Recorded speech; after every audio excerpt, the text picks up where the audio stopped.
A man can burn down a city with a single phone call. A man can walk over corpses as if walking through the rain. But tonight, when the voice of a stranger breaks through on his phone, Dante DeLuca rises from the throne he has sat in for 10 years. She doesn't know who she's calling. She just needs someone to answer.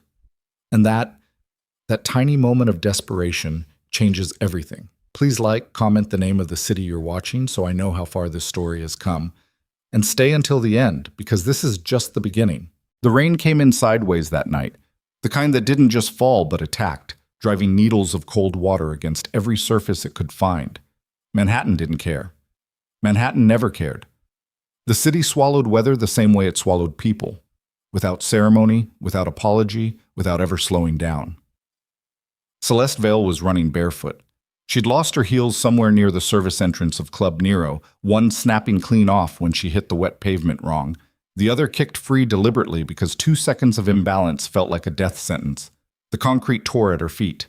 She couldn't feel it anymore. Fear had replaced every other sensation in her body, pushing blood and adrenaline through her veins with the efficiency that had nothing to do with survival instinct and everything to do with the simple animal truth that she did not want to die tonight. Behind her, voices. Not police voices, not the kind that announced themselves or warned you or demanded you stop so they could process you through some institutional machinery. These were the other kind, low, coordinated, calm, in the way that only men who did this professionally could manage to be calm. They weren't panicking, they were working. That distinction was the most terrifying thing she'd understood in the last 4 minutes.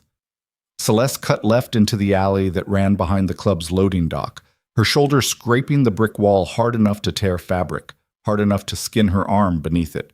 She barely registered the pain. The alley smelled like standing water and diesel and something organic she didn't want to identify. And she ran through all of it because the alternative was stopping, and stopping meant they caught her, and she'd seen enough in the last 20 minutes to know exactly what came after that. She pressed herself into the recessed doorway of what used to be a restaurant kitchen, padlocked now, chains rusted orange, and tried to control her breathing. Her chest was doing something it shouldn't be doing. Her heart was hitting her ribs from the inside like it wanted out. She pressed her back against the door and listened.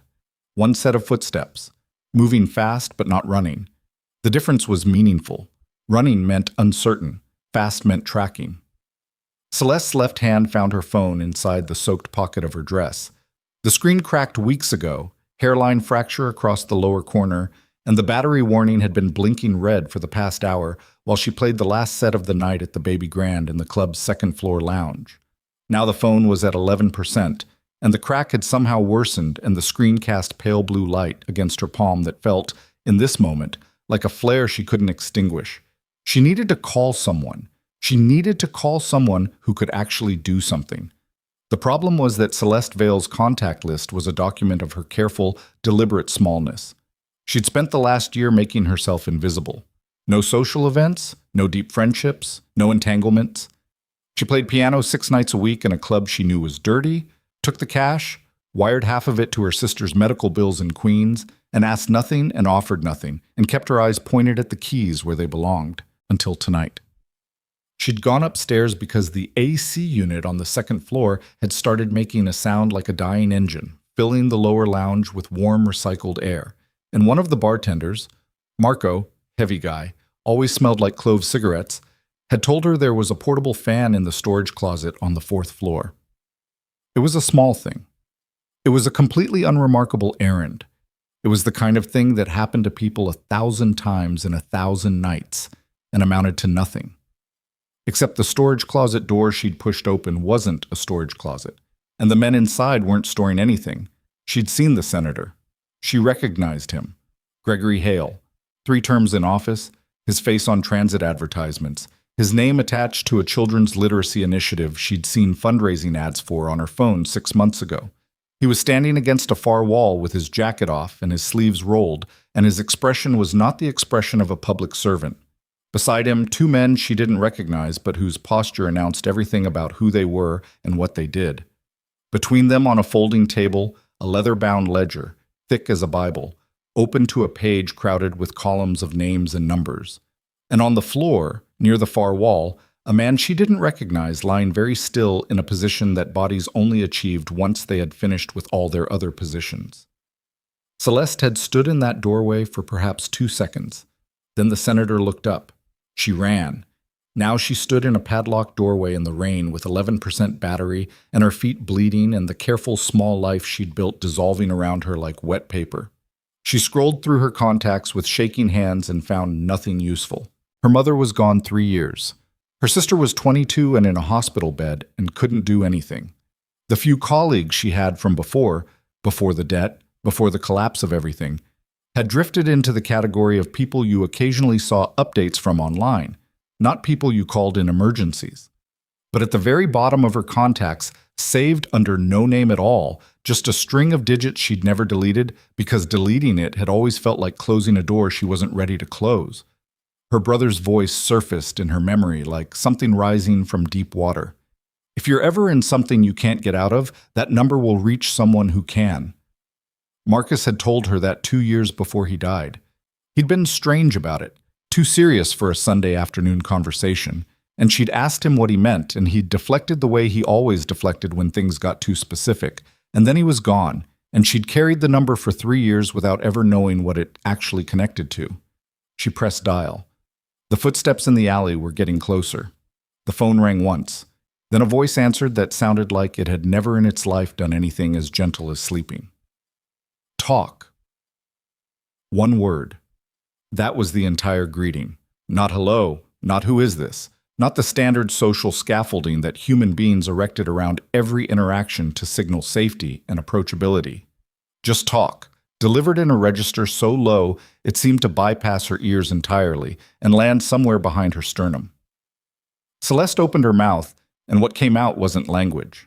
It was just sound, fractured, desperate, the kind of noise that the human throat produces when the body has been running on adrenaline for too long and finally recognizes that it cannot do this alone.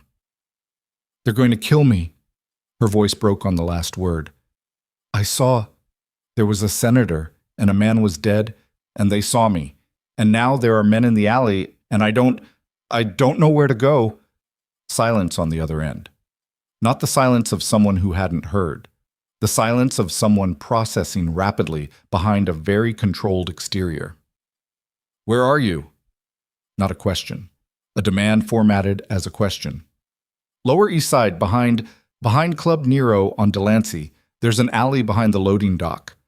A gunshot cracked from somewhere at the alley's entrance, and Celeste felt the impact of something small and fast against the brick 6 inches from her face before she heard it, and she screamed and pressed herself smaller against the door. The phone clutched against her ear so hard the cracked screen bit into her cheek.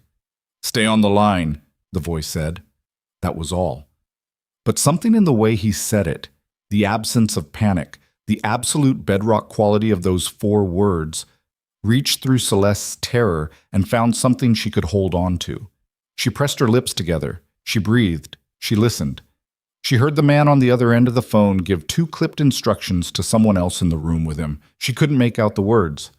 Then she heard what sounded like a chair being pushed back, and then nothing but the ambient sound of a large, quiet space.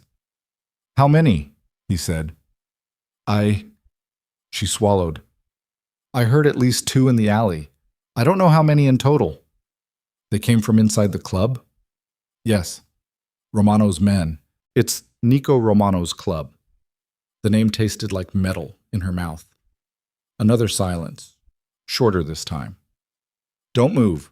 Don't make noise. If someone comes into that doorway and it isn't one of my people, you scream my name and you don't stop. A beat. Dante? The name hit her like a cold wave. She didn't connect it immediately. Her brain was too flooded, running too hot. But somewhere underneath the panic, something registered. A shape she'd heard before, in fragments, in the background of the world she'd been carefully not paying attention to for the past year. My people will reach you in 4 minutes, Dante said. Do you understand?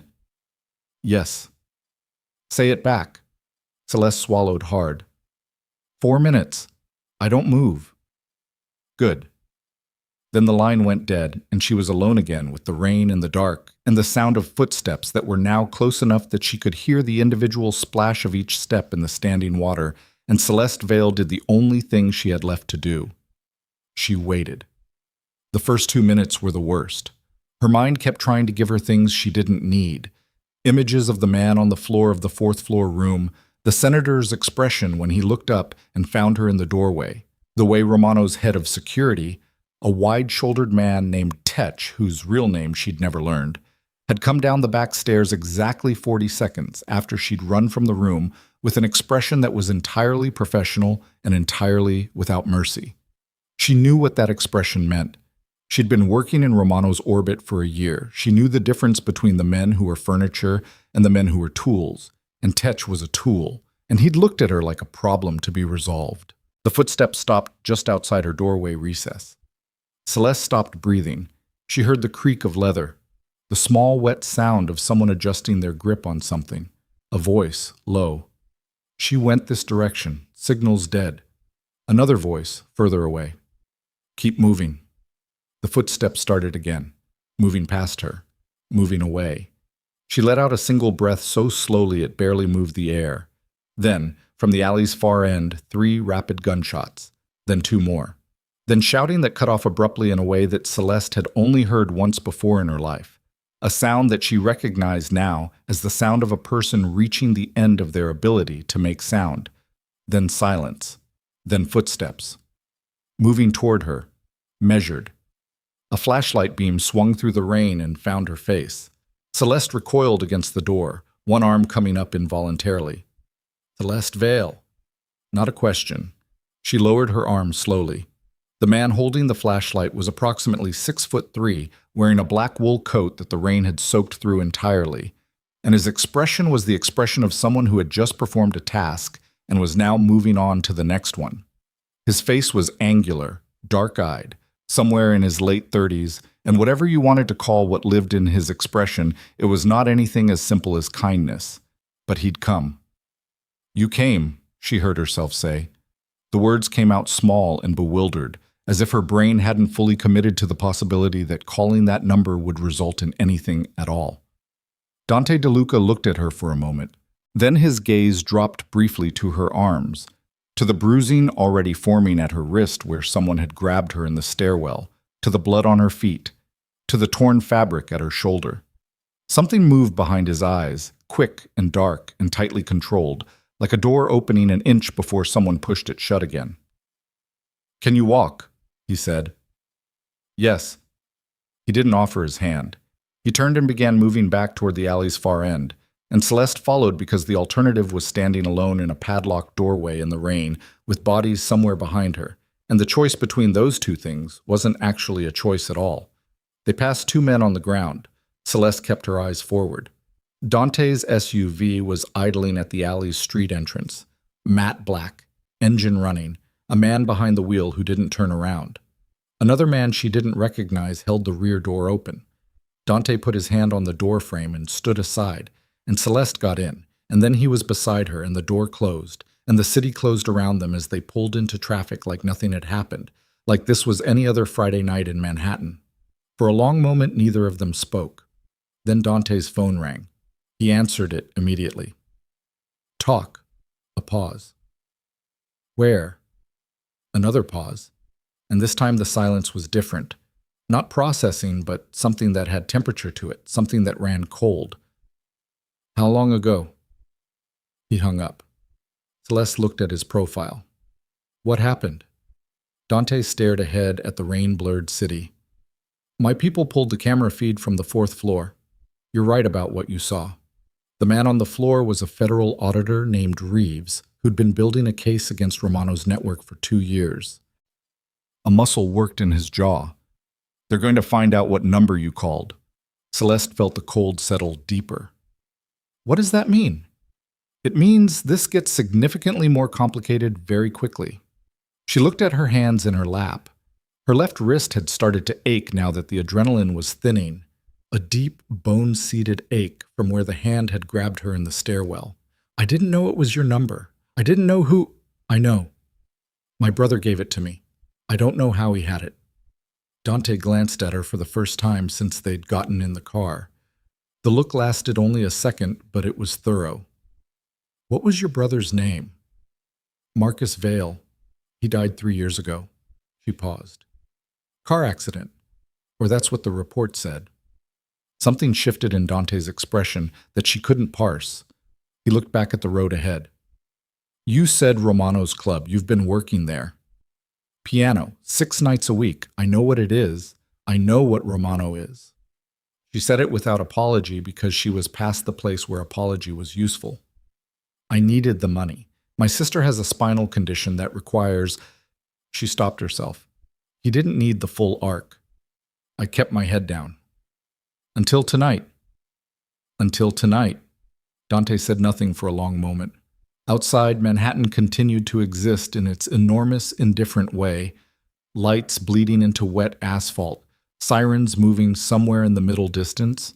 The city doing what the city did regardless of what any individual within it was living through.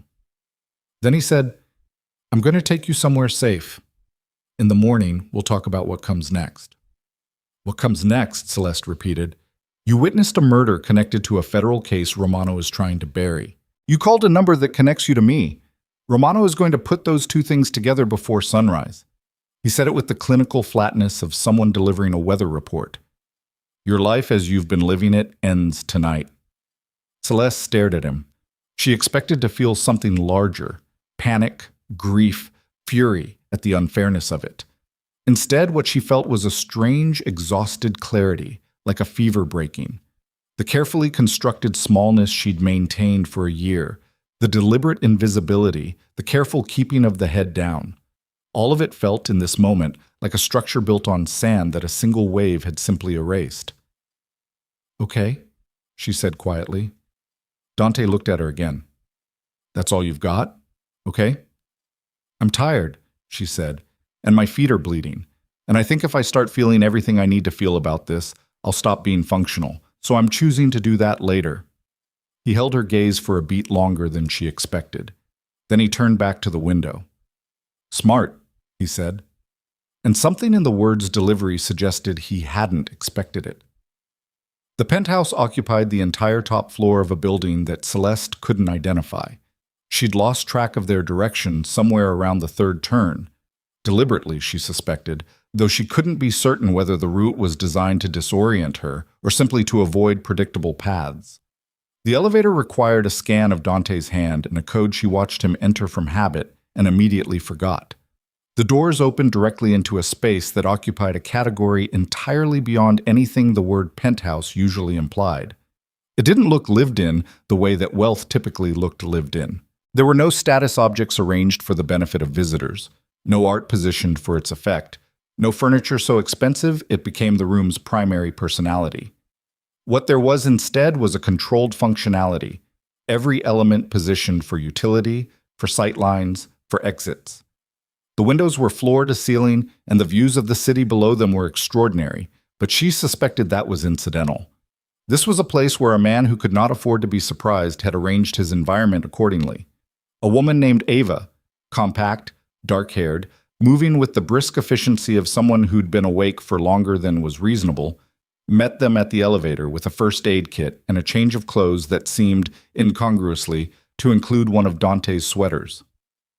Sit, Ava said, pointing Celeste toward a long couch, and Celeste sat because the word was delivered in a register that didn't leave room for alternatives.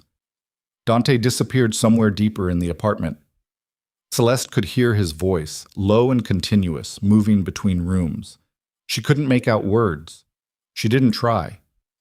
While Ava cleaned her feet and assessed the damage, 2 lacerations, one deep enough to warrant attention, a constellation of smaller cuts and bruises, Celeste sat very still and let herself be tended to, which was itself a strange and unfamiliar thing, and thought about Marcus. Her brother had been gone for 3 years.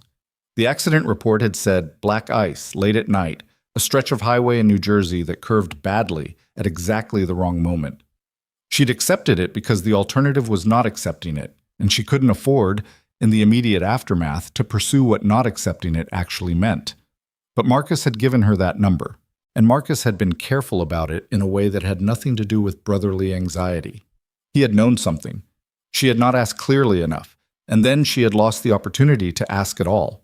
And now she was sitting on a couch in Dante DeLuca's penthouse at 2 a.m. while someone stitched her foot. She'd heard Dante's name once before, 8 months into her tenure at Club Nero. 2 of Romano's junior associates had been talking in the alley during a smoke break. She'd been passing through, and they'd gone quiet in the way that people went quiet when the subject was not casual. And one of them had said the name like a fact that everybody already knew and nobody wanted to think too hard about. And the other had said, "You don't say that name out loud in a Romano property," and then both of them had looked at her and she'd kept walking and hadn't thought about it again. She thought about it now. Dante returned to the main room. He'd removed the soaked coat, replaced it with something dark and simpler, and he moved through the space with the particular ease of a person who had never had to perform comfort in a room. He simply occupied it. "There's a doctor coming," he said to Ava, glancing at Celeste's foot. "I've managed," Ava replied, in the tone of someone who managed everything and knew it. Dante looked at Celeste. "When you're done, I need to know everything you saw. Sequence, details, faces." Celeste nodded. "Everything," he said again. Not because he doubted she'd understood, because he was the kind of person who said everything twice when everything actually meant everything. She talked for 40 minutes. She went through it exactly as it happened. The AC unit, Marco, the storage closet, the senator, the ledger, the man on the floor, Tetch on the stairs, the run, the alley. Dante listened without interrupting, standing at the window with his back to her for part of it, facing her for the rest, his expression not changing in any way she could reliably read. When she finished, he was quiet for a long moment. "Hale," he said finally. Gregory Hale's name had the quality of an object being placed on a table. "He's been on Romano's payroll for 4 years. The ledger you saw is the master record of that arrangement." The man on the floor, Reeves, federal auditor. He'd been building toward Romano for 2 years and apparently got close enough to dangerous. Dante moved to a chair and sat, leaning forward with his forearms on his knees. Romano killed him tonight because he thought he was ready to move before the case filed. He wasn't expecting witnesses. "I wasn't supposed to be there." "You weren't." He looked at her directly. "But you were." Celeste had the sensation of a wall she'd been leaning against her entire adult life. The wall of being unimportant, of being beneath notice, of being the person in the room who played the piano and went home, dissolving quietly behind her. She had nothing to lean on now. "So what happens?" she said. Dante's eyes moved from her face to something past her shoulder, something internal, and she understood she was watching a man who operated several levels of calculation simultaneously finally complete one of them. "I protect you," he said, "and I end this." It was not a statement of heroism. It contained no warmth, no softness, no invitation for gratitude. It was a declaration of intent from a person who made declarations of intent and then followed through with the kind of precision that made the word ruthless feel inadequate. Celeste held his gaze. "Why?" she said. The question surprised him. She could tell because it was the only question she'd asked all night that caused the slightest fissure in his composure. Not visible, precisely, but present. A micro-adjustment. "Your brother's number was in my system," he said. "That makes this my problem." She didn't believe that was the whole answer. She didn't say so. "You should sleep," he said, standing. "Ava will show you the room." He moved toward the hallway, then paused without turning around. "You were right to call." Celeste looked at the back of him. "I didn't know I was calling you," she said. A beat. "I know," he said. "Sleep anyway." He was gone before she could respond. Ava appeared at the edge of the room with the resigned expression of a person who had seen all of this before in different configurations. "Come on," she said. "The left bedroom has a lock." Celeste followed her, barefoot and bandaged, through a hallway that smelled of old wood and something faintly metallic she was learning to associate with a particular category of man. The bedroom was spare and clean and had a window overlooking the river. She sat on the edge of the bed for a long time without taking off the borrowed sweater. Then her phone buzzed. Once. Unknown number. She stared at it. Then she answered. The voice on the other end was not Dante's. It was flatter, older, accented in a way she couldn't immediately place. Miss Vale, the voice said, I think you understand by now that you're in a difficult position. She said nothing. Dante DeLuca is not your salvation, the voice continued. He's a man with his own interest, and right now his interests happen to align with yours. But interests change. Celeste's hand tightened on the phone. Who is this? Someone with information about your brother, the voice said, and about what actually put you in Romano's casino in the first place. The air in the room changed. What about my brother? The car accident. A pause. There was no ice on the road that night. We have the weather records. We have other things too. Things that explain why Marcus had that number. Things that explain why you were placed, and I choose that word deliberately, in a position where Romano's casino was your best financial option. Celeste stood up.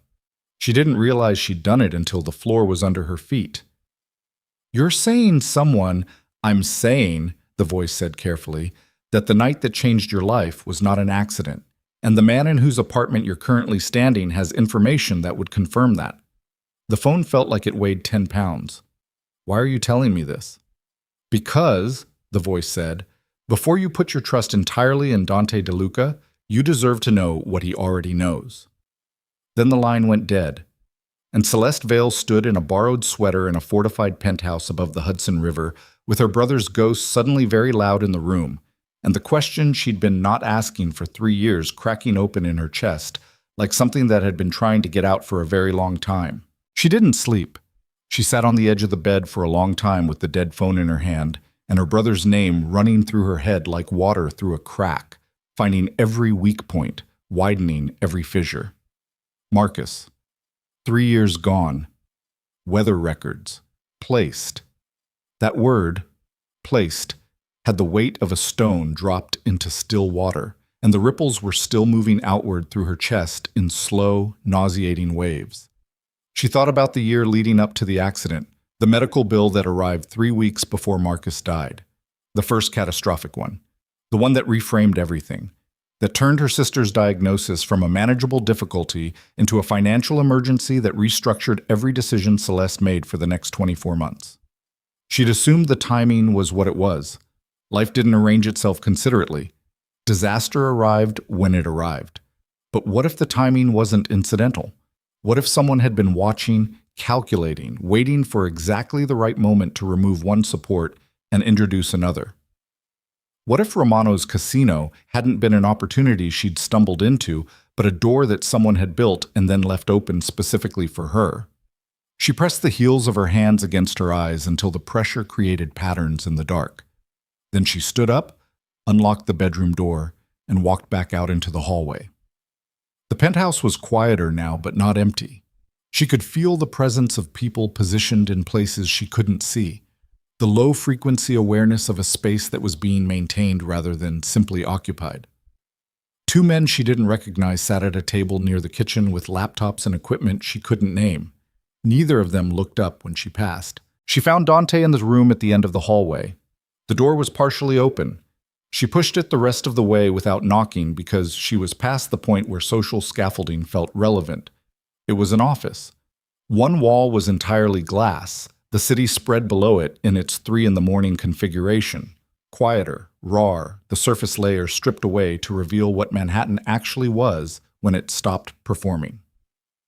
Dante stood at a long table covered with documents and photographs and what appeared to be a topographical map of the lower Manhattan waterfront. He was on the phone. He turned when he heard her come in. His expression did not change in any way she could interpret as welcome or as warning. He said 2 words into the phone, then lowered it. "You should be sleeping," he said. "Someone called me," she said. "Unknown number. They knew I was here." Something moved through his expression, quick and controlled. He set the phone on the table. "What did they say?" Celeste held his gaze. "They told me my brother's death wasn't an accident. They told me the car accident report was falsified. They told me someone engineered the financial situation that put me in Romano's casino." She paused. And they said you already know this. The silence that followed was approximately 4 seconds long. She counted. Dante looked at her with an expression she still couldn't fully read. It wasn't guilt, it wasn't defensiveness, it wasn't the performance of either. It was something more controlled and therefore more unnerving. "Who called you?" he said. "I don't know." They hung up before, description of the voice. "Male? Older? Some kind of accent? European, maybe? I couldn't—" "Cochins," Dante said, mostly to himself. He turned back to the table and his hand moved across the documents there with the precision of someone locating a specific coordinate. "Who is Cauchin?" Celeste said. "A man who benefits from chaos between me and Romano." Dante found what he was looking for: a photograph, black and white, grainy, a man in his 60s she didn't recognize, and set it aside. "He would have gotten your number from the call trace. He would have known you were here within an hour of you arriving." "That's not what I asked," Celeste said. Dante looked up. "I asked if you already know how Marcus died," she said. "I asked if you know how I ended up in Romano's casino. Those are the only 2 questions I have right now, and I need you to answer them." The room held its breath. Then Dante pulled out the chair nearest to him and sat down. He didn't gesture for her to sit. He didn't soften anything in his posture. He just sat, forearms on the table, and looked at her with the expression of a man deciding how much of something to hand over. "Sit down," he said. "Answer me first." His jaw tightened slightly. "Celeste, answer me." Another beat. Then, "Your brother was working for me. Not directly.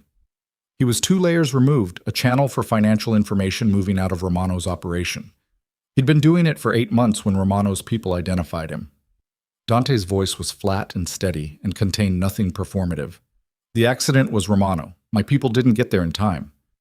The words hit her in a sequence, each one landing separately. She sat down, not because he'd asked her to, because her legs made the decision independently. "You knew," she said. "Yes." "You knew Marcus was dead because of Romano." "Yes." "And you didn't—" She stopped. The sentence had nowhere clean to go. She tried a different direction. "How long have you known I was working at Club Nero?"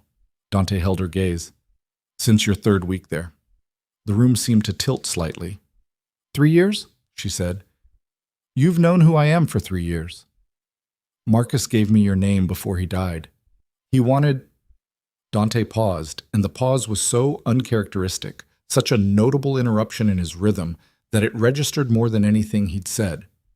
"He wanted me to know you existed, in case something happened to him. And when something happened to him, I kept track of you." The phrase was so stark that it landed without gentleness of any kind. "Kept track of you. Like a coordinate on a map. Like a variable in a calculation." Celeste felt the anger arrive, slow and clean and with real weight behind it. "You kept track of me," she repeated, "for 3 years. While I worked in a dead man's casino to pay my sister's medical bills. While I kept my head down and played piano 6 nights a week and watched men do things I pretended not to see." Her voice was level. She was working hard to keep it level. "You kept track of me." "Yes." "Why didn't you—" Again, the sentence fractured. There were too many ways to finish it. "Why didn't you tell me? Why didn't you pull me out? Why didn't you at least give me the information that would have let me make a real choice?" "Because you were safer not knowing," Dante said. "You don't get to decide that. Romano would have killed you the moment he thought you had value to me. Unknown Pianist was the only version of you that was safe." He held her gaze without flinching. "I made a decision. It kept you alive for 3 years. Tonight changed the calculation." Celeste stared at him. The fury was real, and it was justified, and she knew it. And she also knew, with the particular clarity of a person who had been processing hard information at high speed for the past 2 hours, that burning it all down right now was not useful. She was in his building. She had nowhere else to go. Romano wanted her dead, and apparently so did the laws of cause and effect. And the man across the table from her was the only functional resource she had. She hated that. She noted that she hated it, cataloged it, and set it somewhere accessible for later. "The financial situation," she said. "The medical bills." My sister's diagnosis. Dante didn't look away. The first bill was real. Romano's people saw your situation and made it worse. 2 subsequent charges to the account that were inflated through a contracted billing service they had partial ownership of. A pause. By the time I identified what they'd done, you'd already taken the job. My sister is sick because your sister's condition is genuine. What they manipulated was the cost. Celeste pressed her lips together. She breathed through her nose. Tell me, she said finally, that there is something I can do. Tell me there is some way this ends with Romano destroyed and my sister safe, and some version of accountability for everything you just described to me. Dante looked at her for a long moment. Yes, he said, but it requires you to trust me. That is, she said, an extraordinarily large ask right now. I know. You've been making decisions about my life for 3 years without telling me. You used my brother. My brother is dead. You watched me work in the place that had him killed. Yes, Dante said. No qualification, no softening. The honesty was almost worse than a defense would have been. Celeste stood up. She walked to the window and stood there looking out at the city with her arms crossed and her back to him and her jaw working against the things she was not going to say yet. Below her, the Hudson moved black and silver in the dark, indifferent, continuous. The person who called me, she said to the glass. Cauchin. He wanted me to not trust you. Yes. Which means he benefits from me not trusting you. Yes. Which means, she said, turning around, that you and Romano are not the only parties with an interest in whatever this ledger represents. Dante's expression shifted slightly. It was the first expression she'd seen from him that she could identify unambiguously. It was the expression of someone revising their assessment of another person upward. No, he said, we're not. So tell me what I'm actually in the middle of. He was quiet for a moment. Then he gestured toward the chair again, and this time she sat. Not because she was giving ground, but because she intended to hear everything and needed to be still enough to absorb it. He talked for 20 minutes. Romano's network, as Dante laid it out, was not simply a trafficking and money laundering operation hidden behind a casino. It was an infrastructure, a system of leverage that had been built over a decade, collecting obligations and secrets from judges, law enforcement officers, federal representatives, and private interests across the northeastern seaboard.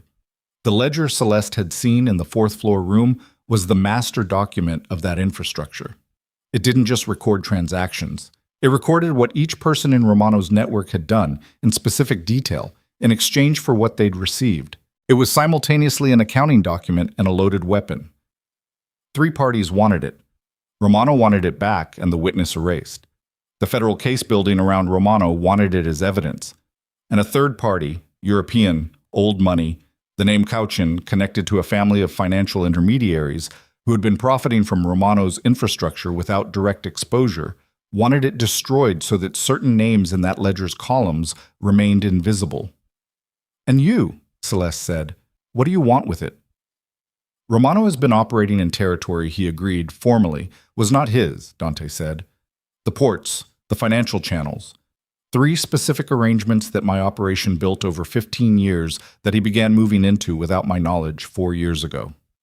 His voice was still flat, still even, but underneath it she could hear something that wasn't calm, something that had been running very quietly for a long time. The ledger documents that encroachment. It's evidence of breach. You want it as leverage against him. I want it to finish him, Dante said. Legally, where possible, completely, regardless. Celeste looked at him. And Marcus, she said.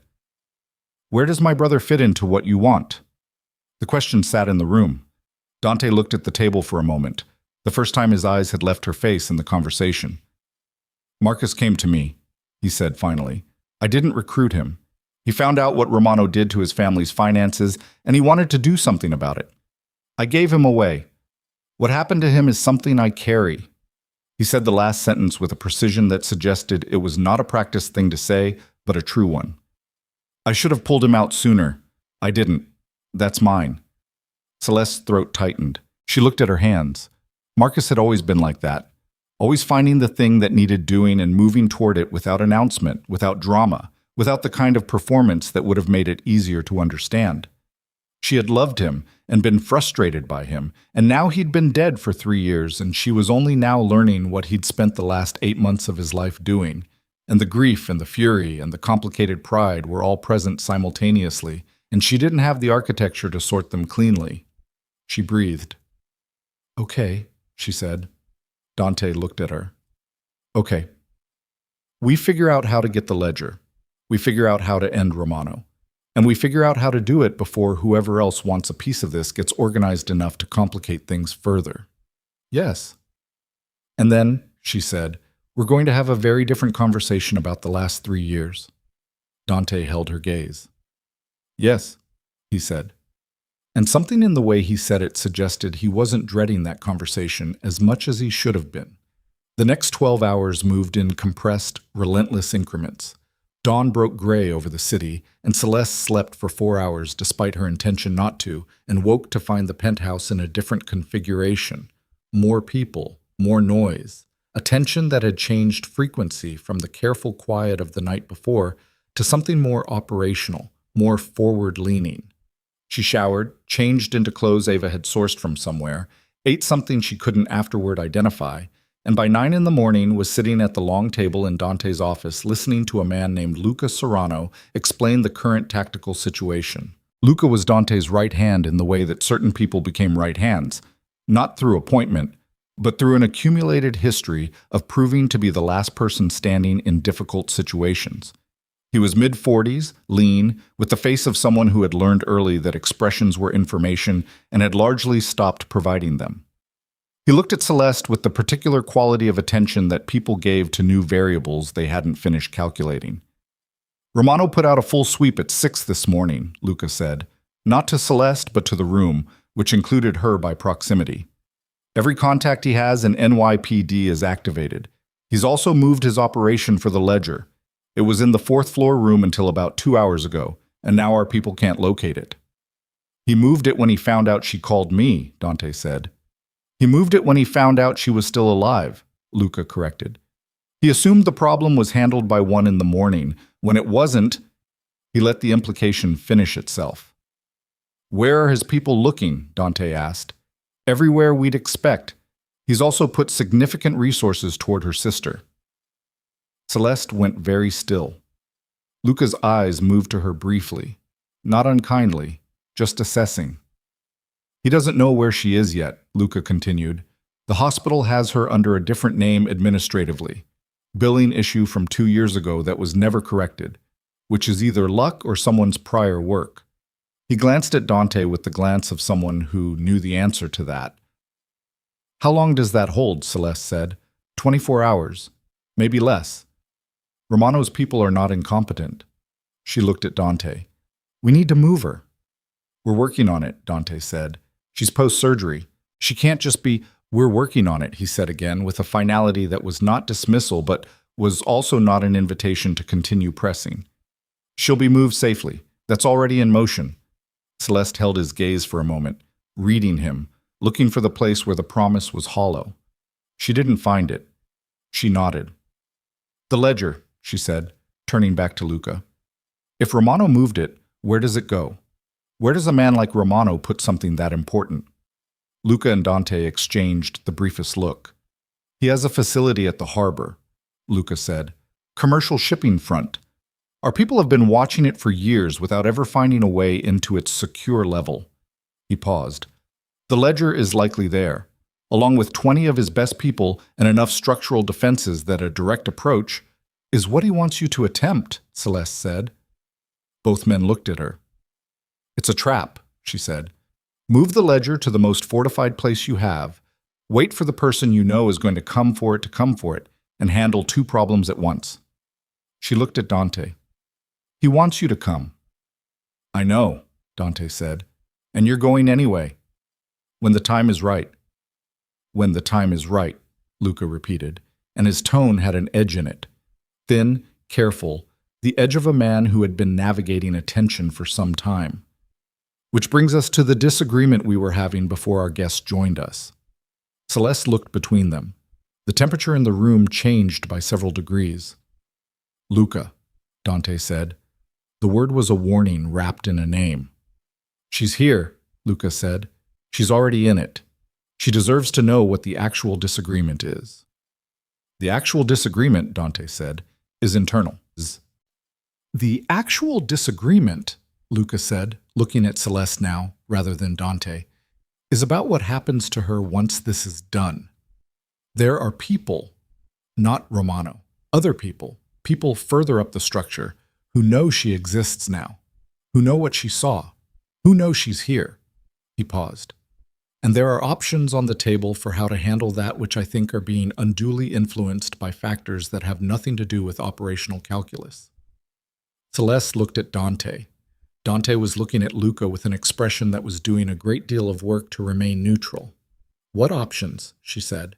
There's a federal handler, Luca said, a man named Carver, who's been building the case against Romano independently of the official channels being compromised, as you know from the ledger.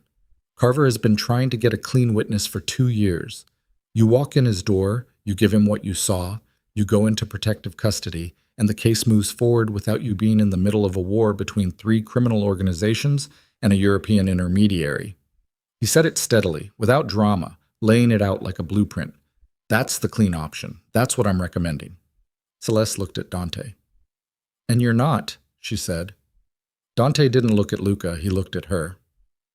Federal protective custody puts you in a system that Romano has significant reach inside, he said. The same system that's supposed to protect you is the same system that's been protecting Romano for 4 years. Carver is clean, but Carver doesn't control his own chain of command. So you want to keep her here, Luca said, where she's a civilian inside an active operational situation, where she's a demonstrated emotional complication for Luca. The word came out quietly, but something in its frequency ended the sentence. The silence was sharp. Luca looked at Dante for a long moment. Then he looked at his phone, picked it up, and walked toward the door. I'll have an update on the sister's transfer in an hour, he said, and left. The room breathed again. Celeste looked at the documents on the table. He's right, she said. About which part? About the emotional complication part, she said. You've been carrying Marcus's death for 3 years, and now I'm here, and I'm his sister, and that creates a variable you're not accounting for cleanly. She said it without accusation, just with the clarity of someone who'd been watching carefully. It doesn't mean your instinct about the federal custody is wrong, but it might mean your reason for the instinct is not entirely what you think it is. Dante looked at her. For the first time since she'd met him in this long, strange night that had begun in an alley and arrived here, he looked like a man who was occupying his own reaction rather than managing it from a distance. Maybe, he said. It was, she suspected, among the largest concessions he regularly made. She nodded once. Then her phone buzzed on the table. Not her phone. A phone that had been placed on the table by someone on Dante's team. A clean device, untraceable, with only one number loaded in it. The phone that connected to the safe line they'd established for her sister's hospital. She grabbed it. The voice on the other end was not her sister. It was a woman she didn't recognize, speaking in a tone that was professionally calm in the way that people were professionally calm when they were describing something bad. Miss Vale, I'm calling from the nursing station on Ward 7. Your sister is asking for you. She's... A pause. She's received a visitor in the last 20 minutes. We're not certain how they got past reception. The visitor has left, but your sister is very distressed and she's asking, Is she hurt? Celeste said. No, physically No, but she received a message. She says the man told her to tell you something that you'd understand. Celeste's hand tightened on the phone. Dante had already moved to stand beside her. What message? Celeste said. The nurse read it. 3 sentences. Delivered to a hospital bed to a 22-year-old with a compromised spine who had nothing to do with any of this except the accident of sharing blood with Celeste Vale. 3 sentences that made the color leave Celeste's face entirely. She lowered the phone, Tom. Dante was watching her. Romano found her, Celeste said. Her voice came out level, which surprised her, because the rest of her was not level at all. He was there. He left a message. She looked at Dante. He knows she's here. He knows I'm here.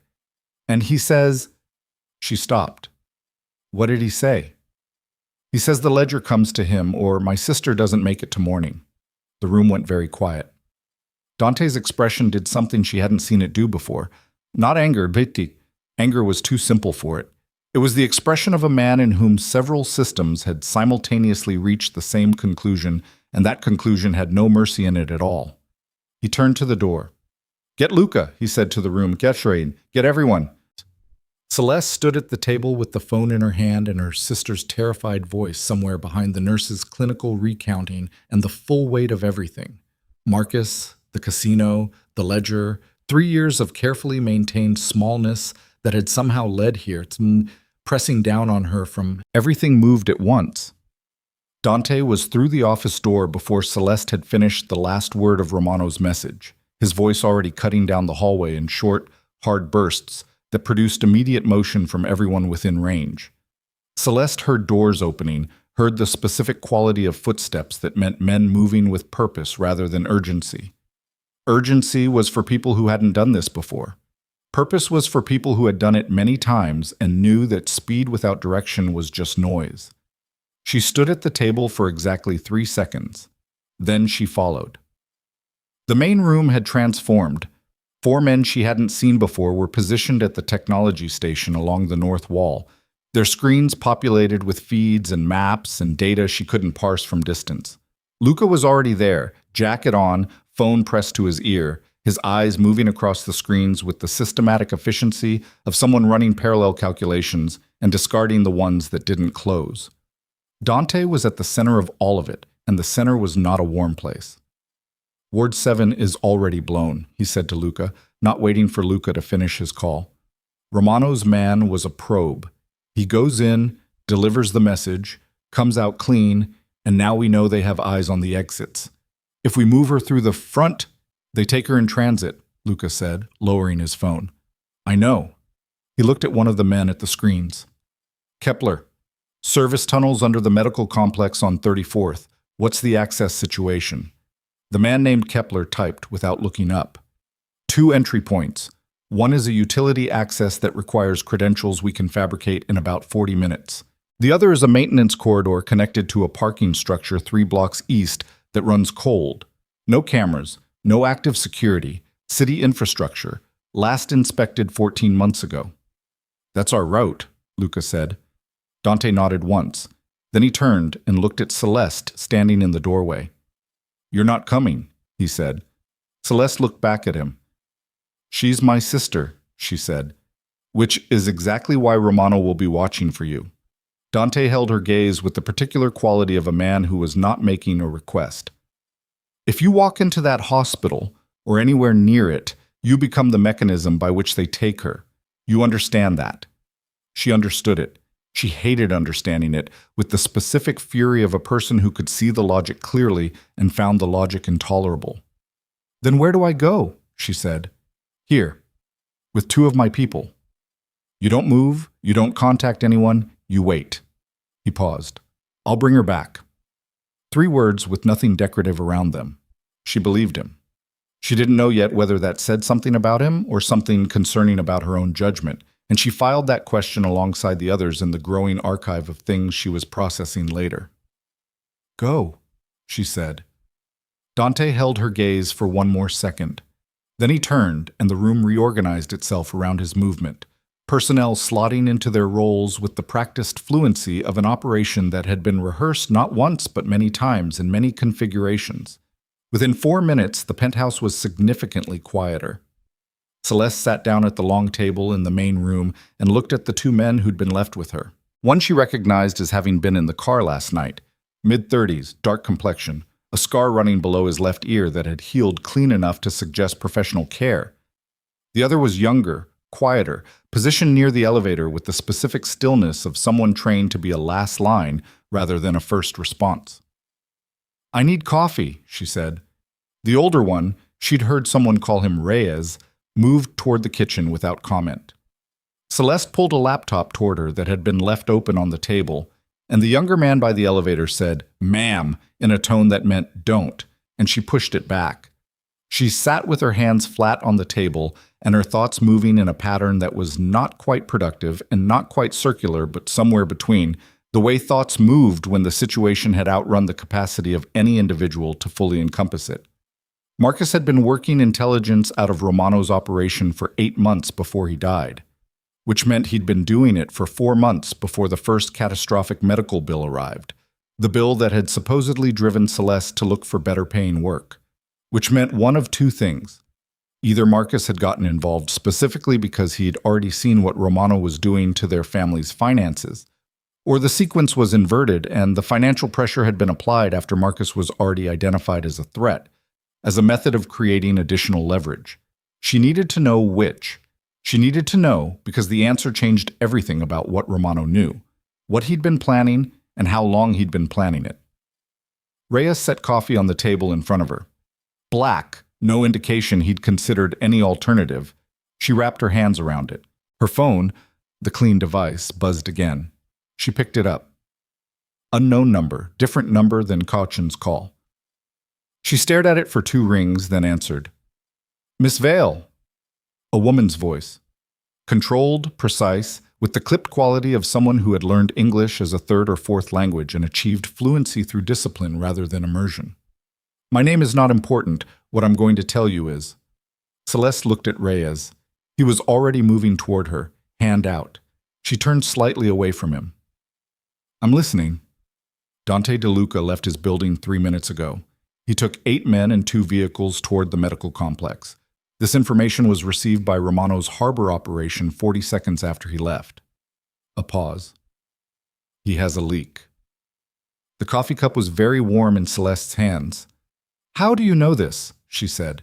"Because I have been monitoring Romano's communication channels for 11 months as part of a private investigation unrelated to yours." The woman's voice didn't waver. "I am telling you this not out of altruism, but because the ledger contains names that would complicate my own interests if it fell back into Romano's hands. Our interests align, temporarily." "Who is the leak?" Celeste said. Reyes was beside her now, his hand on the phone, applying steady pressure. She held on. "The information moved through one of 2 channels," the woman said. "The first is someone inside Dante's immediate operation who has access to departure movements. The second is a device that was compromised before tonight and has been relaying location data passively." A beat. "Given the precision of the timing, I believe it is the first." Then the line cut. Reyes took the phone from her hand with the implacability of someone who had been patient long enough. He looked at the call log, committed the number to his own phone, and set the device back on the table. "Who is that?" he said. "Someone who says Dante has a leak." She looked at him. "Someone who says Romano knew he was moving the second he left this building." Something changed in Reyes's face. Not panic. There was no panic in him. She could see that. But a recalibration, a rapid internal reassessment of every variable in the room. He moved to the technology station and began typing. Celeste stood up. "I need to reach Dante," she said. "The secure line only goes one direction when he's in the field," Reyes said, still typing. "Standard protocol, incoming calls, compromise position." "Then you reach him." "I'm trying." Reyes's jaw tightened slightly. "The relay is responding but not connecting, which means—" He stopped. "Which means what?" Celeste said. Reyes looked up from the screen. "Which means the communication channel is already compromised," he said. "Someone cut the relay before he moved." The implications arrived in sequence, each one worse than the one before it. Dante was moving toward a hospital with 8 men on a route that Romano already knew. The communication channel that would let him receive warnings was dead. And somewhere in his operation, close enough to know his departure to the second, there was someone who had been feeding Romano information. Celeste looked at the younger man by the elevator. He was very still. Too still. The specific stillness of someone who was not processing new information because they already had it. She registered it the way she registered keys. Not with analysis, but with the part of her that had spent years reading rooms, reading the micro-expressions of men in the audience who were deciding whether to tip, reading the atmospheric quality of spaces and the people in them. She looked at Reyes. Then she looked at the younger man again. Then she looked back at the screen in front of Reyes and the communication relay that had gone dead. And she thought about timing. The woman on the phone had said 40 seconds after Dante left the building, and she thought about who in this room had been positioned near the elevator, near the communications equipment, with line of sight to everything. "Reyes?" she said carefully. Still trying to reestablish Reyes. Her voice was different now, lower. "What's the younger man's name?" Reyes looked up, looked at her, then slowly turned his head toward the elevator.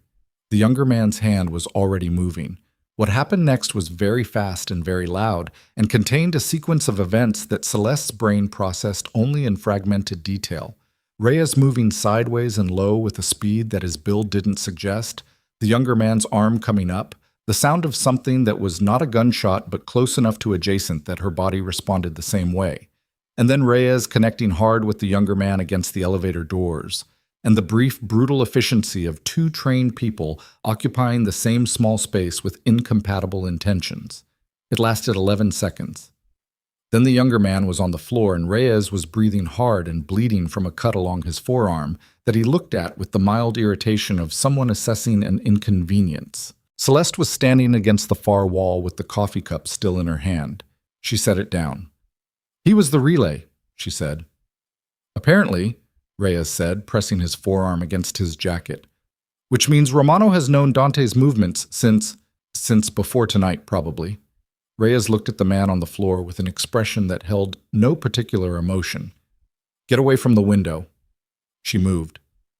Reyes got on a different device, not the clean phone, something from inside his jacket that looked older and less sophisticated. The kind of deliberately low-tech communication method that existed precisely because it couldn't be intercepted by anything expecting modern encryption. He spoke in short bursts in a language she didn't recognize. Then he listened. Then his face did something she hadn't seen it do before. "What?" she said. Reyes lowered the device slowly. He looked at her with the expression of someone who was choosing between several ways to say something and hadn't yet found one that was adequate. "The team reached the hospital," he said. "And my sister?" "The tunnel route was correct. They got her out." He paused. "But Romano's people were waiting 2 blocks east, at the parking structure." Celeste's chest went cold. "Dante, he's not." Reyes stopped, started again. "He's alive, his people engaged, but in the exchange Romano's crew took..." He stopped for the 3rd time, and the stopping was its own kind of information. "Say it," Celeste said. "They took his sister." The room tilted. "Dante doesn't have a sister," she said, because she didn't know of one. Because in everything she'd been told and everything she'd been shown, there had been no sister. Reyes looked at her. "He has a sister," he said quietly. "She's been kept completely off the books for 12 years. Outside the operation, outside New York, under a different name." He paused. "The only people who knew about her were the people closest to him." The sentence and its implications settled over the room like a temperature change. The only people who knew were the people closest to him, which meant the leak wasn't just tactical. It wasn't just someone selling departure times and route information for money. It was someone who had been inside the innermost circle long enough to know the one piece of information that Dante DeLuca had spent 12 years making sure no one knew. "Luca," Celeste said. The word came out before the thought was fully formed. But once it was in the air, she could see the architecture supporting it. The argument in the office this morning, the federal handler option, the specific pressure Luca had applied to push her toward Carver and out of Dante's protection. The way he'd described the harbor operations defenses as if reading from a document. The way he'd known, with a precision that should have seemed odd, exactly how long the hospital's administrative camouflage would hold. 24 hours. Maybe less. Romano's people are not incompetent. Romano's people aren't incompetent because Romano's people included the man describing their competence. Reyes was looking at her with an expression that she now recognized as the expression of someone who had arrived at the same conclusion slightly before she had and was watching to see if she'd get there. "How long have you suspected?" she said. 3 months, Reyes said. "Small things, route compromises. One meeting that Romano's people arrived at 60 seconds after we did. Nothing provable. Nothing I was ready to bring to Dante. And now? Now Romano has Dante's sister." Reyes set the device on the table, "which means Romano will make contact within the hour with terms. and the terms will be structured to make Dante choose between the ledger and her life. Celeste sat down. She thought about Dante's face when she'd asked why he was protecting her, the pause before the Marcus answer, the thing beneath the pause that she'd registered and not fully named. He'd been carrying Marcus for 3 years. He'd been watching her from a distance for 3 years. And now he was walking into a situation engineered by the man closest to him, built specifically around the one vulnerability that a man like Dante DeLuca was supposed to never have. The phone on the table rang, not the clean device. The main penthouse line, the one that wasn't supposed to receive external calls. Reyes looked at it. Celeste looked at it. It rang 3 times. Then Reyes picked it up, said nothing, and held it out to her. She took it. Nico Romano's voice was not what she'd expected. She'd built a version of him in her head from the months of careful not looking, something louder, something that announced itself. The actual voice was measured and faintly amused, the voice of a man who had been in control of situations for so long that control had become his resting state. "Miss Vale," he said, "I want to congratulate you on a remarkable night." She said nothing. "I imagine you've been told by now about Dante's current situation," Romano continued, "which means you understand the position I'm in. I have something he values. He has something, you, that I need to resolve. But I think the more interesting negotiation is actually with you directly." "I'm listening," she said, because what else was there? "You have information," Romano said, "specific information from the 4th floor, and you are, as of this moment, the only living witness to what happened to Mr. Reeves that evening. The senator would like very much for that particular piece of information to remain unverified." A pause. "I am prepared to offer you the following. Your sister, fully transferred to a private medical facility at my expense, the best available care for as long as she requires it. Safe passage for you to any destination you choose, and the complete removal of your name from every record associated with tonight." Another pause. "In exchange, you walk out of that building, you come to my harbor facility, and you tell a federal officer that you saw nothing in the 4th floor room." Celeste's hand was very steady on the phone. She had not expected it to be steady. "And Dante," she said. "Dante DeLuca is not your problem," Romano said. "He made himself your problem by answering a phone call. That was his choice. You didn't ask for his involvement. You're asking me to walk away from the only protection I have in exchange for your word. I'm asking you to recognize that your interests and Dante's interests are not identical," Romano said. "He wants the ledger. He wants my territory. He wants to finish a war that's been running for 4 years. You want your sister alive and your own life back. Those are different things. I can give you yours." The silence stretched. Celeste looked at Reyes. He was watching her with an expression that gave her nothing. She thought about the 4th floor room, the ledger open on the folding table, Reeves on the floor, Hale's face turning toward the doorway. The senator's expression, not shocked, not guilty, simply the expression of a man calculating whether the problem could be managed. She thought about Marcus, who had spent 8 months inside Romano's operation, feeding information out of it, and had died on a road with no ice, and whose death had been reported as an accident, and whose sister had spent 3 years paying for a situation that had been engineered rather than incidental. She thought about what Romano was offering her sister's safety, her own life back, a clean exit from everything. She thought about what it would cost. Then she said, "I need 2 hours." Romano was quiet for a moment. "You have one," he said. "After that, the terms change." The line went dead. Celeste set the phone down. Reyes was already looking at her with the focused attention of a man waiting to be told what was actually happening. "He thinks I'm considering it," she said. "Are you?" She looked at him. "No," she said. "But he needs to think I am for the next hour." She pushed the phone aside and pulled the laptop back toward her, and this time Reyes didn't say a word. "I need to know everything about the harbor facility, every structural detail you have, every guard rotation, every access point and its vulnerability." She opened the screen. "And I need to know how to reach Carver." Reyes frowned. "The federal handler." "The one Luca said was compromised by Romano's reach." She looked at him. "Which may or may not be true, given the source." And given that Romano just called me instead of going through official channels, I'm beginning to think the federal case against him is not as comfortably managed as he's been led to believe. Reyes was quiet for a moment. Carver would need the ledger to move, he said. Without it, whatever you tell him is testimony with no documentation. I know. She met his gaze. Which means we need to get the ledger before Dante tries to, and before Romano realizes I'm not walking to that harbor to sign away everything I saw. The gravity of what she was describing settled over both of them. Celeste Vale, 26 years old, a pianist who had spent a year keeping her eyes on the keys, who had run barefoot through a rain-soaked alley less than 12 hours ago, who had come into this with nothing but a phone number her dead brother had given her, was proposing to move against a man who had been operating with impunity for a decade, using resources she barely understood, in a building she'd been in for less than 8 hours, while the only person she'd been relying on was somewhere in the city, surrounded by Romano's people and betrayed by the man who was supposed to have his back. She knew how it sounded. She also knew that the 1 hour Romano had given her was already running. You said 3 months, she said to Reyes.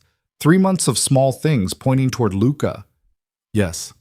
Which means you built something. Documentation, records, something you were preparing to bring to Dante when you had enough. Reyes looked at her for a long moment. Then he reached inside his jacket and removed a small drive, the kind that was designed to look like something innocuous, and set it on the table between them. It's not everything, he said. Is it enough to tell a federal officer where to start looking? He thought about it. Combined with what you saw in the 4th floor room, he said slowly, combined with the communication records from tonight, he paused. Maybe, she repeated. In this business, Reyes said, maybe is a better position than most people get. Celeste picked up the drive. She thought about Dante in that armored car last night, coming through the rain to a doorway she'd been pressed against, crouching in front of her with that expression she still hadn't fully named. She thought about the way he'd said, I carry it, when he talked about Marcus. She thought about 12 years of keeping a sister's name off every record, off every ledger, inside every wall he could build, and how the one person he'd trusted with it had been the mechanism of her exposure. She thought about what it meant to have the thing you'd spent the longest time protecting taken from you by the person you'd trusted to help you protect it. Then she stood up. We have 53 minutes, she said. Tell me everything you know about how to get into that harbor facility without going through the front. Reyes looked at her with an expression that was not quite admiration and not quite doubt, but something balanced precisely between them, the expression of a man recalibrating what category this woman belonged in. Then he pulled the laptop toward him and began to. The harbor smelled like diesel and cold salt, and something underneath both of those things that had no clean name. Celeste had spent 41 minutes with Reyes going over everything he had, the facility's layout reconstructed from 2 years of partial surveillance, guard rotation patterns extrapolated from delivery schedules, the specific structural weakness in the eastern loading dock, where a drainage system connected to a maintenance corridor that connected 3 levels down to the secure floor where Romano kept things he didn't want found. It wasn't a plan so much as a framework built on educated inference and the specific desperation of people who had no better options. Reyes had said twice that she should stay. She had not stayed. The car was not one of Dante's. Reyes had sourced it from somewhere she hadn't asked about, an older sedan the color of a city street at night, unremarkable in every dimension that mattered. He drove. She sat in the passenger seat with the small drive in her jacket pocket and Reyes's secondary weapon tucked against her ribs in a configuration she'd never worn before, and that felt both foreign and, disturbingly, not as foreign as it should have. She'd fired a gun exactly once in her life. Summer camp, upstate. A rifle range exercise she'd done because her bunkmate dared her to. She'd hit the target twice out of 8 shots and felt nothing particularly notable about it and not thought about it again for 15 years. She thought about it now. The eastern dock, Reyes said without looking at her. We go in through the drainage access, we move to the maintenance corridor on sub-level 2, and we do not engage anyone we don't have to engage. The objective is the ledger and the location of Dante's sister. That's it. We do not deviate. And if Dante is already inside, then we find him, and we tell him about Luca and we let him make the next decision. And if Romano has already moved the ledger, Reyes was quiet for a moment. Then we've had a very bad night. The facility was large and deliberately ugly, the kind of industrial structure designed to look like exactly what it claimed to be. Commercial shipping infrastructure, anonymous, functional, the architecture of concealment through ordinariness. 3 buildings connected internally, surrounded by a perimeter fence that looked standard and wasn't. Reyes had identified 2 camera blind spots in his reconnaissance, and they moved through both of them in the rain, which had returned sometime in the last hour, lighter now but persistent, the city refusing to let the night end dry. The drainage access was exactly where Reyes had calculated. A grated panel in the concrete at the base of the eastern building's foundation, corroded enough at 2 of its 4 mounting bolts to give way under sustained pressure without tools. Reyes worked it with the focused quiet of a man who had done similar things in similar conditions, and Celeste crouched beside him with her back against wet concrete and her eyes on the perimeter and her heart doing something rhythmically unreliable in her chest. The panel came free. The space beyond it was not designed for human transit. It was approximately 18 inches wide and 4 feet tall, and it ran for about 30 feet before opening into the maintenance corridor proper, and it smelled comprehensively terrible. And Celeste went through it on her hands and knees behind Reyes without saying anything about any of those facts because there was nothing useful to say. The maintenance corridor was better. Taller, wider, lit by emergency strips along the floor that cast just enough pale green light to navigate by. Pipes ran overhead. The floor was concrete, dusty, not recently used.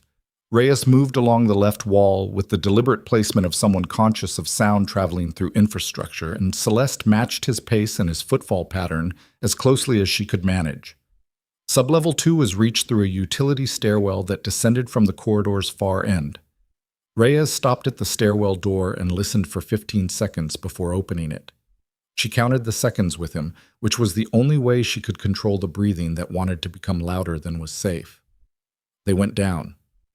The sublevel smelled different, climate-controlled, cleaner, the particular quality of air in a space where someone had spent money. The lighting changed too. Not emergency strips, but actual overhead fixtures, recessed, set to a low operational level. The corridor here was narrower, and the doors along it were different from any door in the levels above, heavy, framed in steel, with electronic locks that pulsed with a faint amber light. "Third door," Reyes said, barely sound at all. They moved toward it. 15 feet from the third door, a man came around the far corner of the corridor. He saw them at the same moment they saw him. What happened in the next 4 seconds contained a compression of decision-making that Celeste's brain archived not as a sequence but as a single dense block. Reyes moving forward and left, the guard's hand going to the radio at his shoulder before going anywhere else, because communication before response was what training produced, Reyes reaching him before the radio keyed. The brief violent geometry of 2 people who both knew what they were doing occupying the same 3 feet of corridor. The guard went down. He went down quietly, which was the most important part. Reyes straightened. He was breathing harder. He looked at her once, a quick assessment. She was still standing. She nodded. They moved to the third door. The lock was keyed to biometrics that neither of them had, which had been the known problem with this approach from the beginning, and Reyes crouched in front of it with a device she hadn't seen before and worked it with a concentration that had no room in it for anything except the task, and Celeste stood behind him facing back down the corridor with her hand on the weapon she hadn't fired, and her eyes moving between the 2 directions from which someone could come. 90 seconds. The lock pulsed twice and shifted from amber to green. The door swung inward. The room beyond it was lit fully and it was occupied. Dante was in a chair against the far wall, not bound. His hands were at his sides, both visible, which meant the binding was something other than physical. 2 men stood at intervals in the room, both armed, both positioned with the practiced spacing of people who had been told to watch rather than interact. And behind a desk that occupied the room's center, with the ledger open in front of him and a phone in his hand and the expression of a man conducting business, was Nico Romano. Romano looked up when the door opened. He looked at Celeste. Then he looked at Reyes. Then he looked back at Celeste, and something in his expression shifted from calculation to something that was almost appreciation, the way a man could appreciate a move in a game even when it was made against him. You have 40 minutes left on your hour, he said. I'm not here to negotiate, Celeste said. Dante had gone very still in his chair. She didn't look at him yet. She kept her eyes on Romano because Romano was the room's actual axis, and she'd learned enough in the last 14 hours to understand that rooms had axes and that ignoring the axis was how people died. Then what are you here for? Romano said. I'm here because you have something that belongs to a federal investigation, she said. And I'm here because the man you've been using to run information about Dante's movements is not going to be useful to you much longer. And I want you to understand that before you make another decision based on intelligence that's about to stop being current. Romano leaned back in his chair. Luca, he said, not a question. You already know I know, she said. You would have expected that. What you didn't expect is that I'm here instead of running. She paused. Which means I have something you haven't accounted for. The two men in the room had shifted slightly at the sound of the door opening. Both were watching her and Reyes with the focused attention of professionals assessing threat level. She could feel that assessment happening, and she knew what it was arriving at. A woman with limited visible combat experience and a man who'd come in through a maintenance corridor versus two trained personnel in a controlled space. The math was not favorable, but math wasn't the only operative principle in the room. Where is she? Dante said. His voice was different from every other context she'd heard it in. Still controlled, but underneath the control something that had been stripped of its usual distance, raw in the specific way that raw meant real. East room, Romano said, without looking at him. His eyes stayed on Celeste. Comfortable, unharmed. He said it with the precision of a man who understood the value of the thing he was holding. She stays that way as long as this conversation remains productive. Then let's be productive, Celeste said. She reached into her jacket pocket and placed the small drive on the desk in front of Romano. Not close enough for him to take it easily, close enough for him to see it clearly. Romano looked at it. 3 months of Luca Serrano's communication records, she said. Every route he compromised, every meeting he sold, every piece of internal intelligence that moved from your operation to his and back again. She let that sit, including the communication from 11 months ago in which your arrangement with him was formalized, including the specific figure that changed hands. She paused. Including Senator Hale's name appearing in that arrangement. Romano's expression didn't change. The absence of change was itself a response.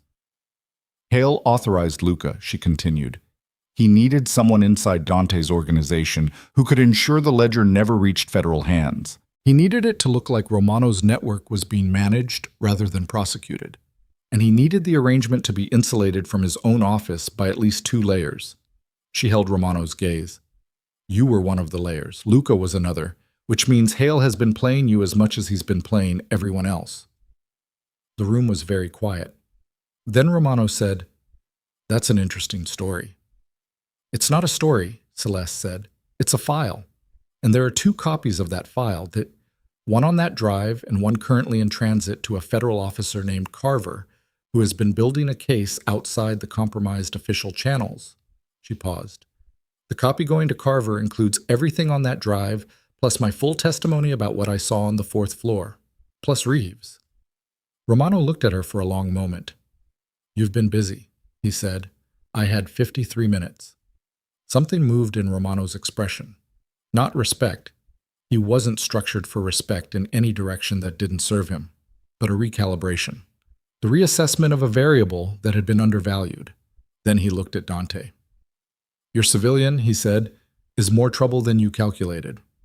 Dante looked at Celeste for the first time since she'd come through the door. The look lasted only a second, but it covered significant ground. Then he looked at Romano. Give me my sister, he said. Give me the ledger. And walk away from everything east of the Port Authority line before the end of the month. Those are the terms. Romano almost laughed. You're not in a position... Reyes. Dante said the name at a normal conversational volume. From the corridor outside the open door, 2 sounds. A short percussive impact and then another, separated by approximately 1 second. Then silence. The 2 men in the room looked at the door. Reyes stood in the doorway. He was breathing hard. His forearm was bleeding through the jacket from the earlier cut. But he was standing, and the corridor behind him was not producing the sounds of anyone coming to restore the situation. The room's math had changed. Romano looked at the door. He looked at Reyes. He looked at Dante, still in the chair, hands visible, with the expression of a man who had been waiting for a specific moment and had correctly identified its arrival. "There are 12 more men in this building," Romano said. "9, Dante said. "You moved 3 to the hospital this morning. One of the 9 is currently in a drainage access corridor. That leaves 8, 2 of whom are with your asset in the East Room and are not going to abandon that position to come help you, which means 6 are distributed between the upper levels and the dock." He paused. "Reyes has people on the dock." Romano looked at Dante. "When did you— The communication relay went down 40 minutes before I left the building," Dante said. "I knew someone cut it. I knew the route was burned. I moved anyway because moving was the only thing that made the leak show itself clearly." Something in his expression that was almost cold enough to be called nothing. "I needed to know who." Romano was quiet.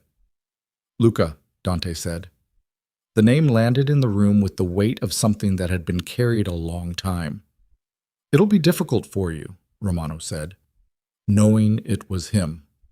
"Yes," Dante said simply.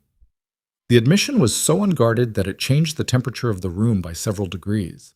Romano looked at him with something that was not sympathy. Romano didn't manufacture sympathy, but was perhaps the recognition of one man in pain by another man who understood structurally what that meant. Then Romano looked at the ledger on his desk. He looked at it for a long moment. Celeste watched him and understood what was happening. Romano was running numbers. Not the numbers of this room, not the immediate tactical arithmetic, but the longer calculation. The federal file in transit to Carver, the drive on his desk, the testimony of a living witness who had seen Reeves on the floor of his own building, Hale's exposure, Luca's exposure. The structure of what he'd built was not simply being threatened. It was being described in specific detail to people who could act on the description. Running was a possibility. Romano had resources she couldn't see, channels she didn't know, the infrastructure of a man who had been preparing exits for years. But he was also 61 years old and had been building this specific empire for 2 decades. And some men reached a point where the empire and the self became indistinguishable, and losing one meant something that running couldn't actually solve. "The East Room," Romano said finally. He pressed a button on the desk. "Take them to the East Room." The instruction went somewhere she couldn't see. A minute passed. Then through the open door she heard footsteps in the corridor. Different footsteps, lighter, accompanied by a low voice saying something reassuring in a tone she recognized as the tone people used when they were walking someone who was frightened. A woman appeared in the doorway. She was in her late 20s, dark-haired, with Dante's angular bone structure softened into something less severe. She looked at the room with the expression of someone who had been frightened for hours and was now in the process of learning whether the fear was over. Her eyes found Dante. Something broke open in his face. He stood up from the chair, standing up with the particular quality of a man who has been very still for a long time and is reclaiming motion carefully, and crossed the room to her and put his hands on her shoulders and looked at her with an expression that Celeste had not seen on him before and would not have predicted. The sister said his name. Just his name. Then she pressed her forehead against his chest, and he held the back of her head with one hand, and the expression on his face was the expression of a man putting down something he had been carrying for a very long time and finding out that the putting down was its own kind of pain. Celeste looked away. She looked at Romano. Romano was looking at the ledger. "This ends tonight," she said quietly. Romano glanced at her. "It ends tonight for me," he said. "The ledger goes to your federal officer. The case moves. The names in those columns become very uncomfortable people for a period of time." He turned the ledger's cover closed with one hand, a slow, deliberate motion. But networks don't end because their current manager is removed. They migrate, they reconstitute. The infrastructure I built will be operating under different management inside 18 months. "Then we build something that makes it harder for the next one," Celeste said. Romano looked at her for a long moment. "You're not a civilian," he said. "Not an insult. An observation." "I was," she said. She picked up the drive from the desk. Then Dante was beside her. She didn't hear him cross the room. He simply arrived in her peripheral vision, and she looked at his face, and what was in it was not the controlled remoteness she'd been reading and misreading all night. It was something more direct than that, something that had been sitting underneath the controlled remoteness and had found, in the specific geography of this moment, a surface. "You came," he said. Quiet. The words were a mirror. She'd said the same thing to him in the alley, standing in a padlocked doorway in the rain with blood on her feet and his flashlight in her face. "You came." She looked at him. "You came first," she said. Something crossed his face that she didn't try to name. Then his phone rang. Not the compromised device, the secondary line. And he answered it, and his expression went from whatever it had briefly been back to operational in the time it took for 3 words to come through the line. He lowered the phone. "Luca is gone," he said. Reyes looked up from the doorway. "Left the building 40 minutes ago," Dante continued. "Took a vehicle and 2 men and moved south, which means he knows the relay went down. Which means he knows I moved anyway." He paused. "Which means he's running." Romano, still seated at his desk, said, "He'll go to Hale." Everyone in the room processed that simultaneously. Luca running to the senator, Luca who had 3 months of Dante's internal operations in his head, who knew every asset and every channel and every pressure point, presenting himself to Hale as the only man who could tell them exactly how much damage the evening had done and how to contain it.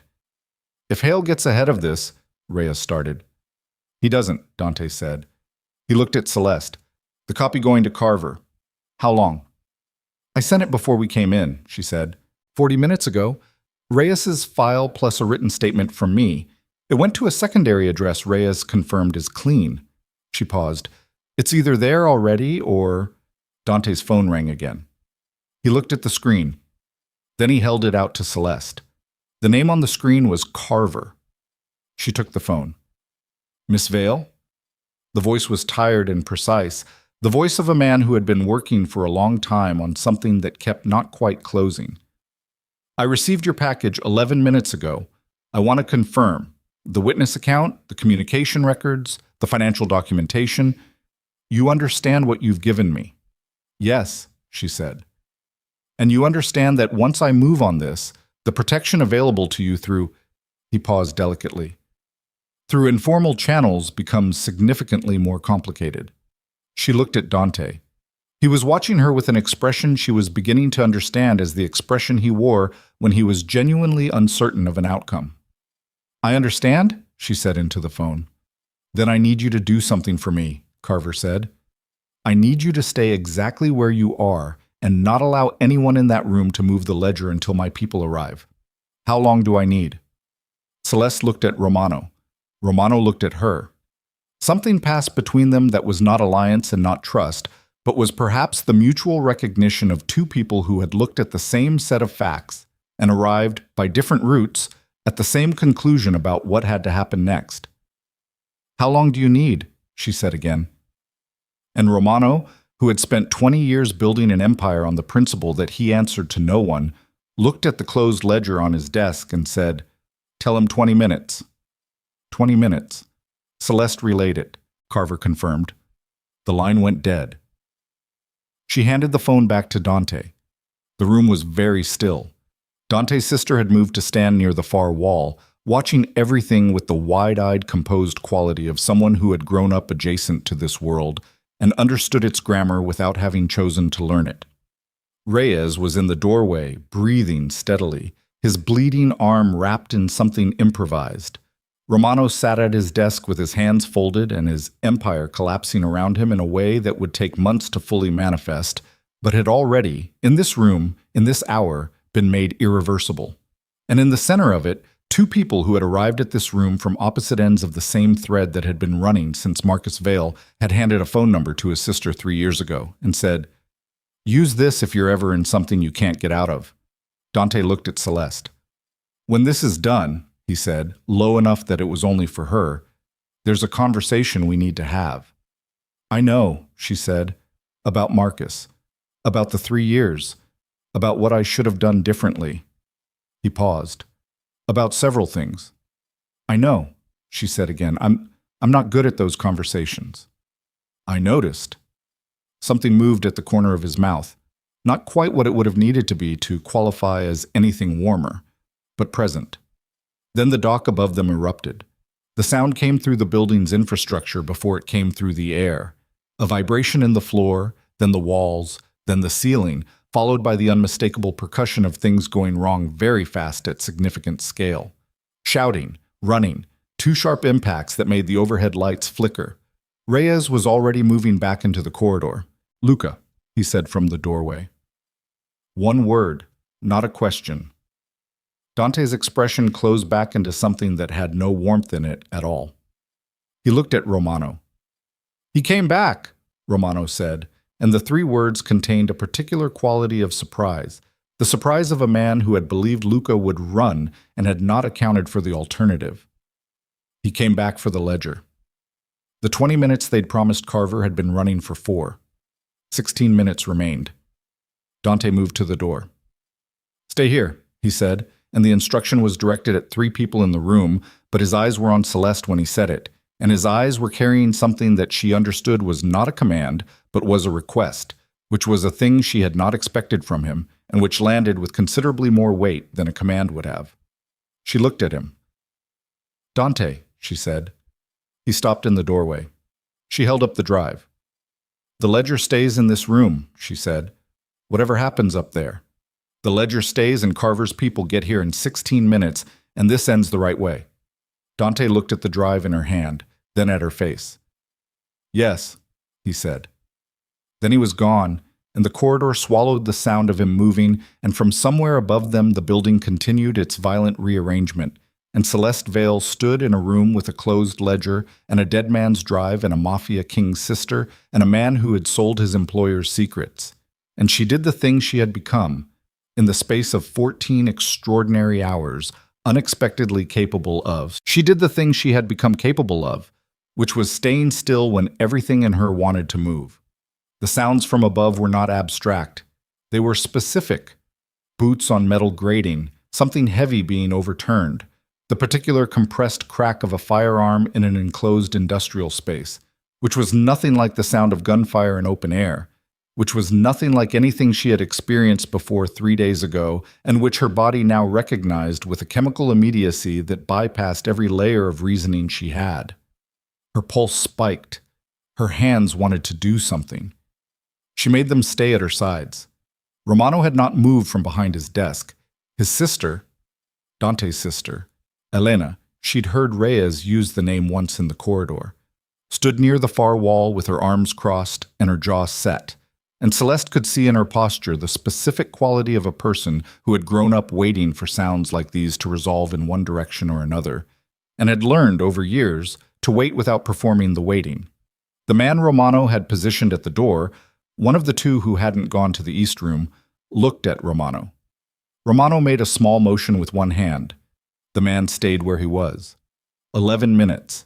Celeste knew because she'd been counting from the moment Dante left the room, measuring the distance between now and Carver's arrival with the same mechanical precision she used to count bars during a performance, the internal metronome that kept functioning regardless of what the rest of her was doing. 11 minutes was a long time when the building above you was in the process of deciding something violent. She looked at Romano. "How many men does Luca have?" she said. Romano considered whether to answer. He appeared to decide that the answer didn't advantage anyone in particular. "He left with 2, Romano said. "He has relationships I'm not fully aware of. Could be more waiting." He paused. "Luca Serrano has been building something for longer than Dante realizes. The 3 months on your drive, that's the surface." Celeste looked at him. "How long?" she said. 2 years, Romano said. Perhaps slightly longer. He said it with the tone of a man delivering information he'd been holding for a different moment and had now decided to spend. "Luca approached me, not the other way. He had terms, conditions, a specific vision for what he wanted out of the arrangement.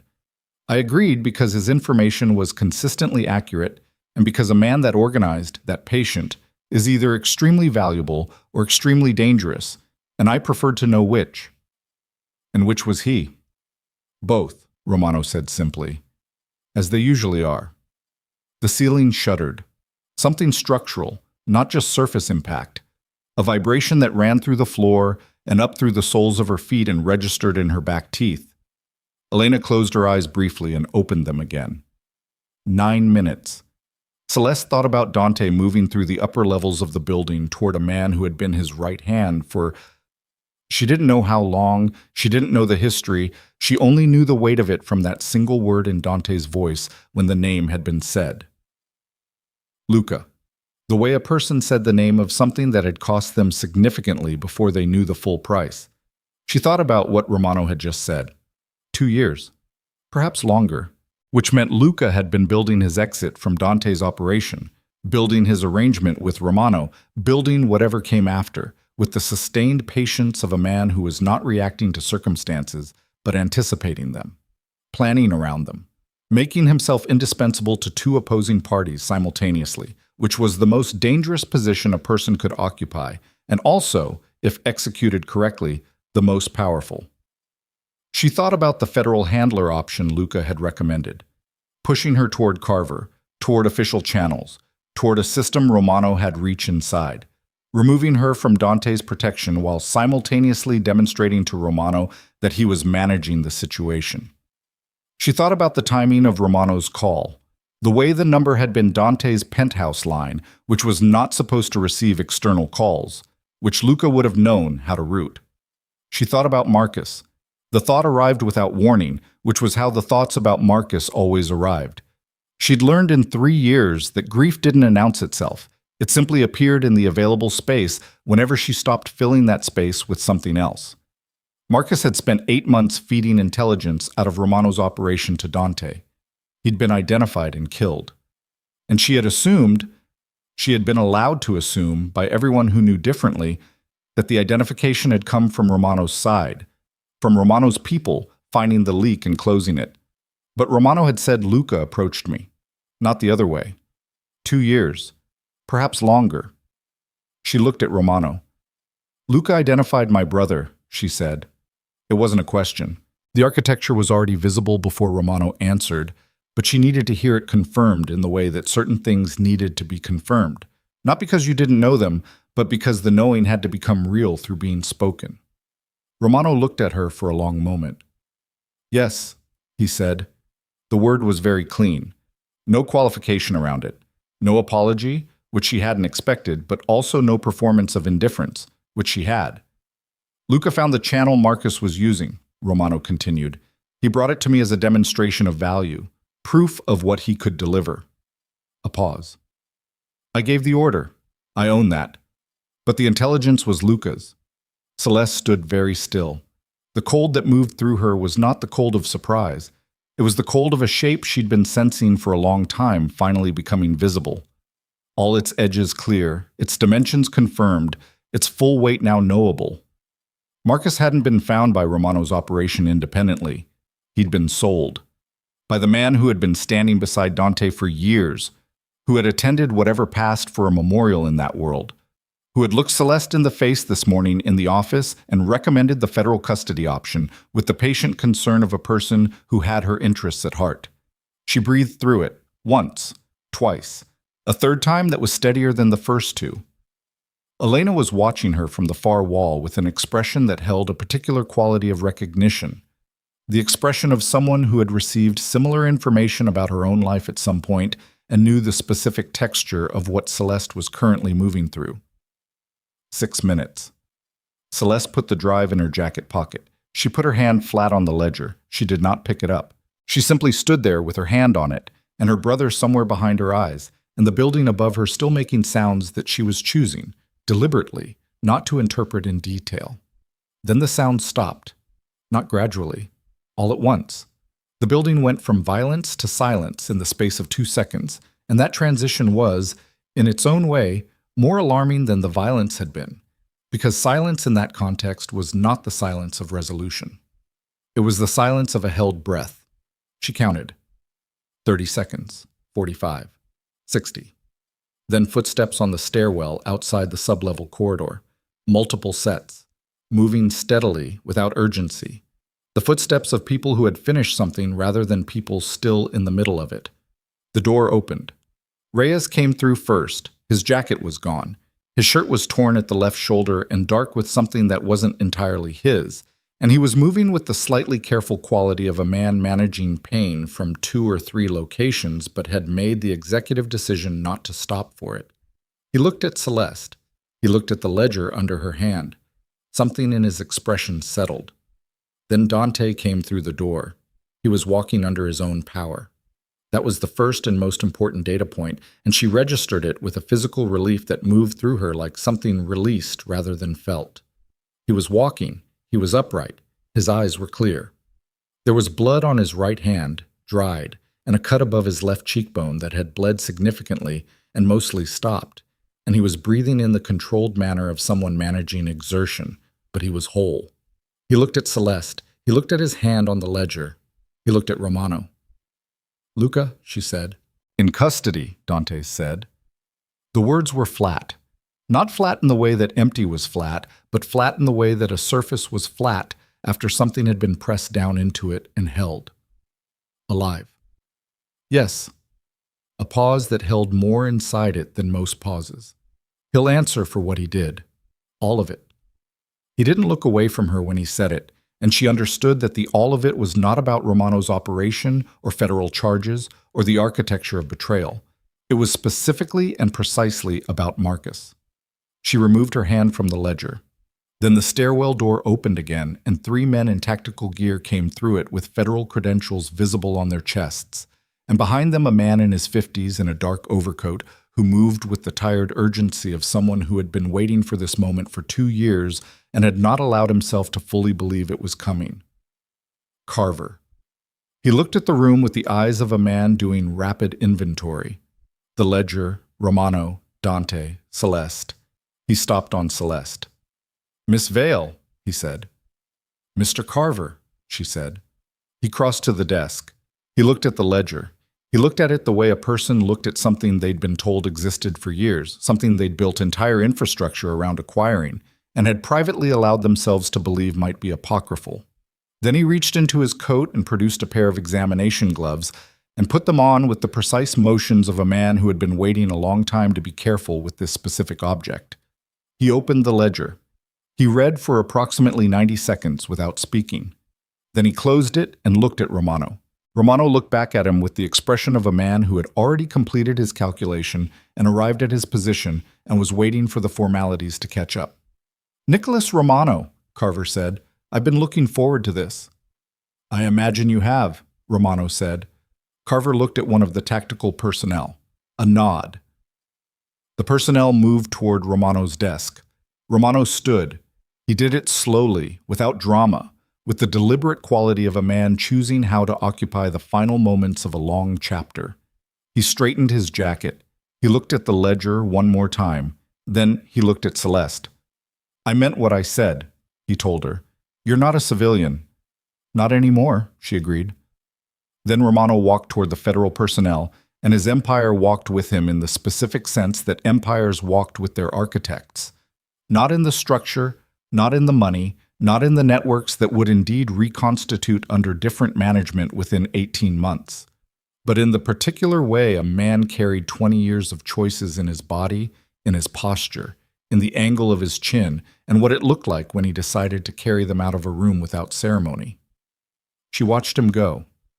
Then she felt Dante beside her, not touching, simply present, and she turned toward him and looked at his face, the cut above his cheekbone, the dried blood on his hand, the exhaustion that had finally found its way to the surface of him now that the operational requirements were releasing their hold. "Luca," she said. "How bad?" "Bad enough," Dante said. "He had 2 of Romano's former people and 1 of his own. He stopped. Started again differently. It wasn't clean. She understood that to mean it had been the kind of confrontation that left marks that were not all physical, and she didn't press. "He told me about Marcus," she said. Dante went still. "Romano told me Luca identified the channel, brought it to Romano as proof of value." She kept her voice even, because the evenness was something she was choosing, actively, in the same way she'd chosen the steadiness of her hand. 2 years, Romano said, maybe longer, which means when Marcus died, Luca was already working against me, Dante said. Yes. The words sat between them. Dante looked at the floor for a moment, then back at her. The expression on his face was not one she'd seen before. Not the controlled remoteness, not the operational focus, not the brief unguarded quality she'd glimpsed twice tonight. This was something older and more settled, the expression of a grief that had been living alongside him for 3 years and had just been given new and terrible detail. I should have found it sooner, he said. You couldn't have known. I should have looked harder. He said it without self-pity, which made it worse. Marcus deserved better intelligence from me. Celeste looked at him. Marcus made his own choices, she said. He found you. He decided what he wanted to do. You didn't recruit him. Romano did that by doing what Romano did to our family's finances, and Luca did that by selling the information that made it happen. She paused. You gave him a way to do something about it. That was what he wanted. And it killed him. Yes, she said, and he would have done it anyway. I knew my brother. Her voice caught slightly on the last word, a small fracture that she didn't try to repair. He would have found another way in. He would have done it alone if he had to. At least with you, he had resources and time, and he had 8 months, Dante. 8 months of doing something he believed mattered. That's not nothing. Dante looked at her with an expression that was doing something complicated, which she was beginning to understand was simply what his face did when something reached past the architecture. No, he said quietly. It's not nothing. They stood there in the sub-level room of a harbor facility while Carver's people moved through it with the purposeful bureaucratic efficiency of federal agents who had been handed something very large and were beginning the process of understanding its full dimensions. Romano was gone. Reyes was somewhere in the corridor, sitting against the wall, finally allowing a medic who had come in with Carver's team to look at his arm. Elena was being spoken to by a woman in a federal jacket, with the careful, slightly over-enunciated manner of someone trained to manage people in the aftermath of frightening things. Celeste looked at all of it. She thought about the year she'd spent at Club Nero, the careful smallness, the deliberate invisibility, the way she'd learned to make herself into furniture in rooms where furniture was safe. She thought about 6 nights a week at a baby grand piano playing jazz until the light changed and collecting cash in an envelope and wiring half of it to Queens and telling herself it was temporary, it was necessary. It was the specific pragmatism of a person who had no other options and would find other options as soon as the pressure reduced enough to allow it. The pressure had never reduced. She understood now that it had been maintained deliberately, calibrated to keep her exactly where she was, useful to Romano's operation as an unremarkable presence, accessible to whatever use Luca had eventually decided to make of her, too financially encumbered to leave and too careful to cause problems. It had been a cage whose bars were made of debt and circumstance and the manufactured absence of alternatives, and it had been built around her by people who understood precisely how cages like that worked. She was standing outside it now. The sensation was not triumph. Triumph was too clean for what it actually felt like. What it felt like was the particular disorientation of a person who had spent a long time organizing their life around a fixed obstacle and had now looked up to find the obstacle gone, and did not yet know what the landscape was without it. Carver appeared beside her. I need to take your formal statement, he said. Tonight, if possible. Tomorrow morning at the latest. Tonight, she said. He nodded once, with the expression of a man who was not surprised by that answer and approved of it.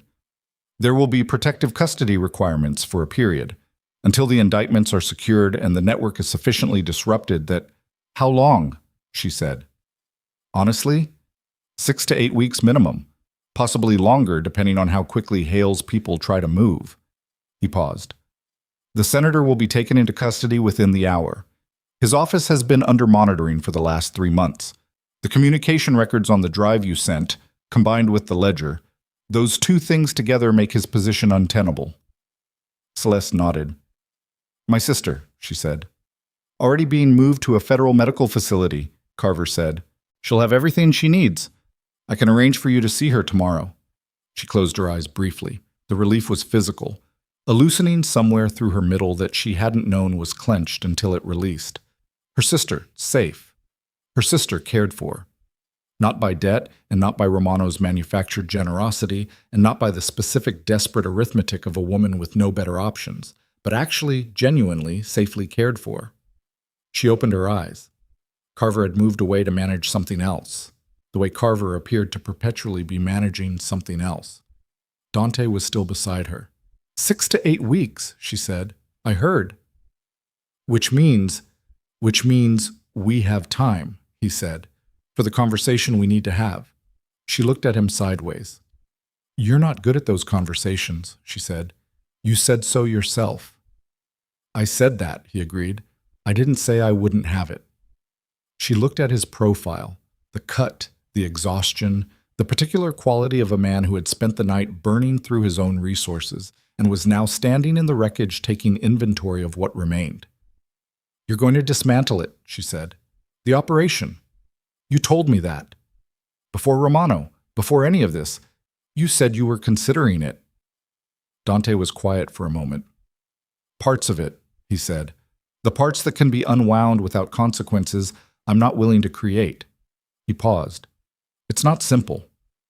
I know. It takes time. I know that too. And it requires... He stopped. She waited.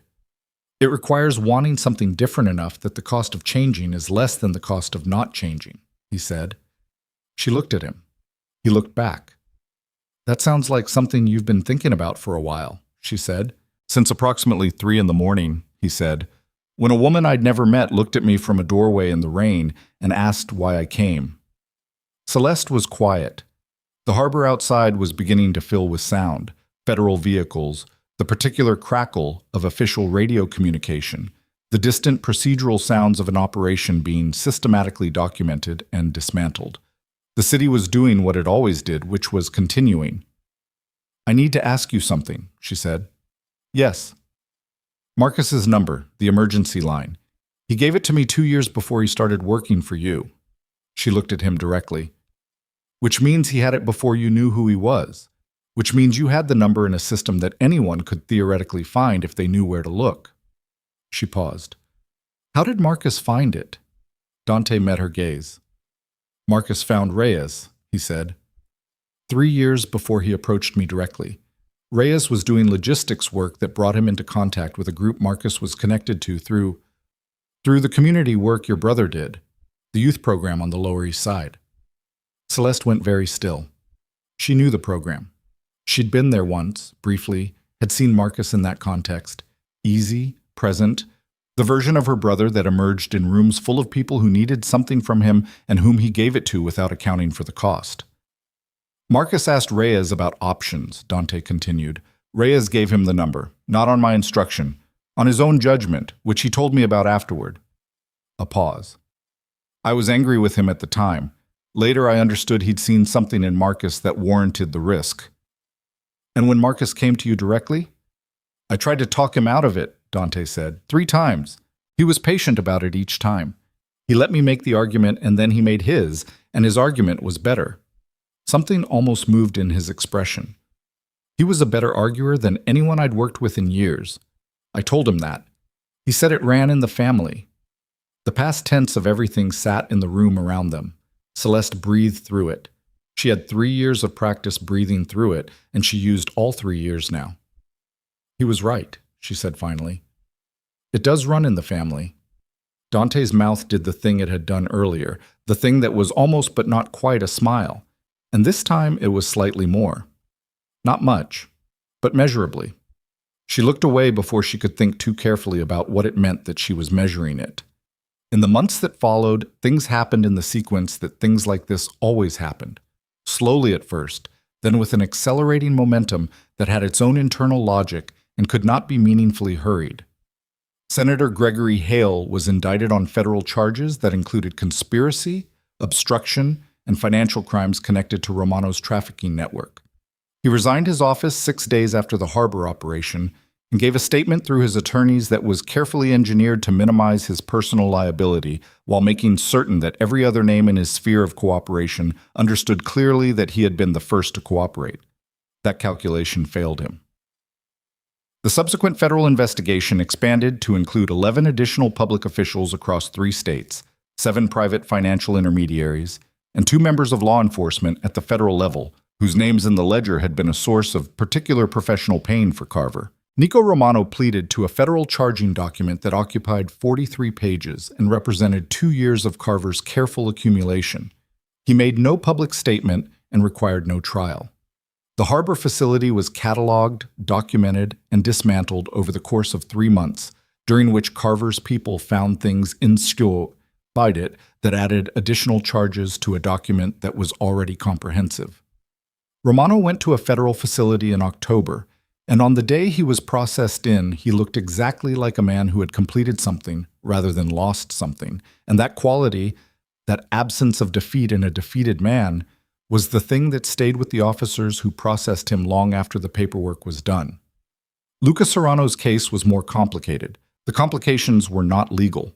Legally, what Luca had done was extensive and well documented, and the case against him was the most complete of anyone in the network. The complications were human.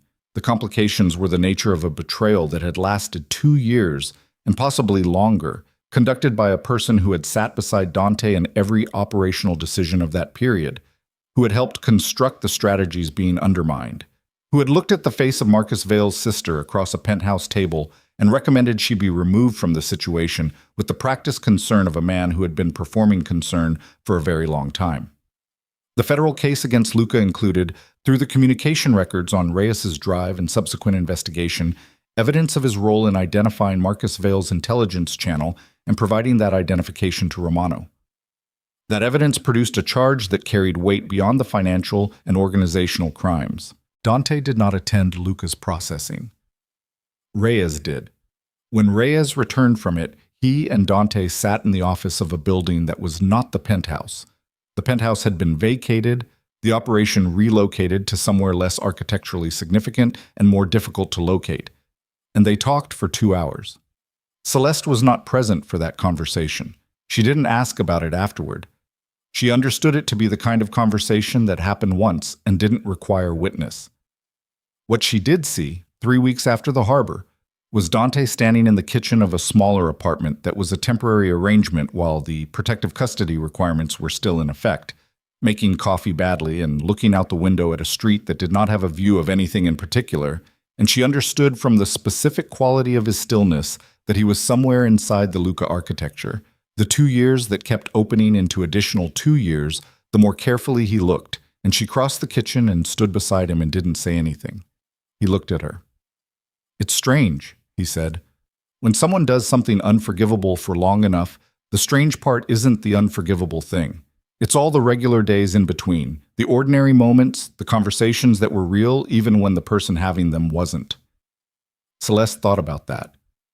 "Maybe they were both," she said, "real and not real. People aren't one thing all the way through." Dante considered this. "That's generous," he said. "It's not generous," she said. "It's just what I believe. People carry multiple things simultaneously. Sometimes the things are incompatible with each other, and they live with that incompatibility for years." She paused. "You know that better than anyone." He looked at her sideways.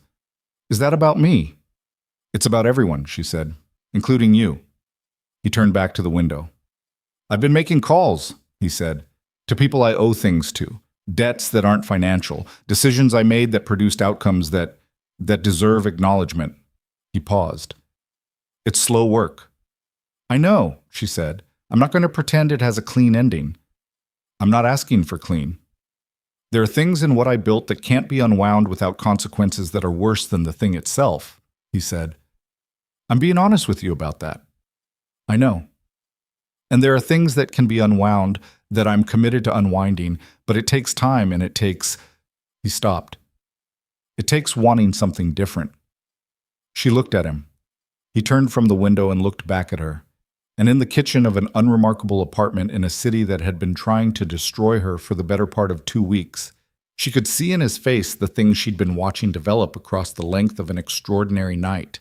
The slow, painful, entirely voluntary work of a man in the process of becoming someone who could be in a room with another person without the armor on.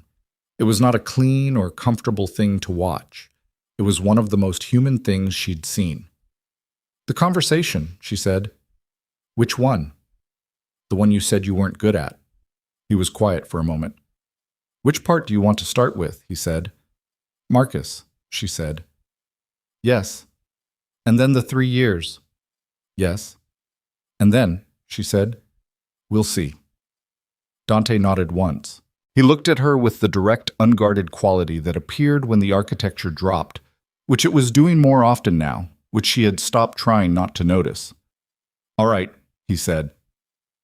They stood in a small kitchen with bad coffee and a window that overlooked nothing and the long work of everything that came next still ahead of them. And outside, the city continued in its enormous way. Sirens somewhere in the middle distance, the sustained low roar of 10 million people living their lives with all the noise and damage and ordinary grace that entailed. And neither of them were the people they'd been 14 hours before the night that changed everything. And neither of them were yet fully the people they were in the process of becoming. And that space between, the unfinished, imperfect, costly, necessary space between, was where they stood. Celeste picked up her coffee cup. She looked out at the street below. Snow had started again. Light, unhurried, settling on surfaces without insistence. The city received it the way the city received everything, without slowing down, without acknowledgement, simply incorporating it into the ongoing fact of itself. She thought about Marcus. She would think about Marcus for the rest of her life. She had made her peace with that, or was making her peace with it, which was the more accurate description of a process that didn't end so much as become manageable, became something she could carry without it determining every room she entered. He had spent 8 months doing something he believed in the company of people who took what he brought them seriously, and his instincts about the world had been right, even when the world had not rewarded him for that. She would carry that. She would carry it alongside the grief and alongside the anger that had its own separate timeline and alongside the complicated things she felt about a man who was standing 6 inches to her left, making bad coffee in a temporary kitchen, and trying, in the clumsy and specific way of people who didn't have much practice trying, to be different. She thought about her sister, who was sleeping in a federal medical facility, in a room that was clean and quiet and monitored by people who answered to someone Celeste had verified, whose medical care was now real and not manufactured by a system designed to hold her in place, who had looked at Celeste through a phone screen 2 days ago and said, "You look different," and Celeste had said, "I am different," and her sister had looked at her for a long moment and said, "Okay," and then asked when she could come home. She didn't have an answer for when. She was working on an answer for when. She turned and looked at Dante beside her. He was watching the snow. "There are things I need to do," she said. "Separate from you. Separate from all of this. My sister, my work, whatever comes next for me professionally. I need to build that from something real rather than from something I backed into out of necessity." "Yes," he said, "which means I'm not—" She paused, organizing what she was actually trying to say. "I'm not staying in your orbit because I have no other orbit. That's not what this is." Dante looked at her. "I know," he said. "I want you to know that I know that," she said. "That I'm choosing to be here, in whatever way here means, because I'm choosing it. Not because the circumstances left me no alternative." Something moved through his expression, slow and considered. "The circumstances left you plenty of alternatives," he said. "You chose the hard ones every time." He paused. "Including the one that involved coming into an active operational situation through a drainage corridor with a civilian sidearm and an hour's preparation." She felt something loosen in her chest. "I had Reyes," she said. "Reyes told me what you did," Dante said. "In that room, while I wasn't there. The drive, the ledger, Romano." His voice was even, but underneath it, she could hear the thing that was not even. "You held everything together." "I had 53 minutes and no better option," she said. "You had every option," he said. "You had Carver's number. You had the federal contact. You could have walked out of the building and into protective custody and let everything else play out without you." He held her gaze. "You chose not to."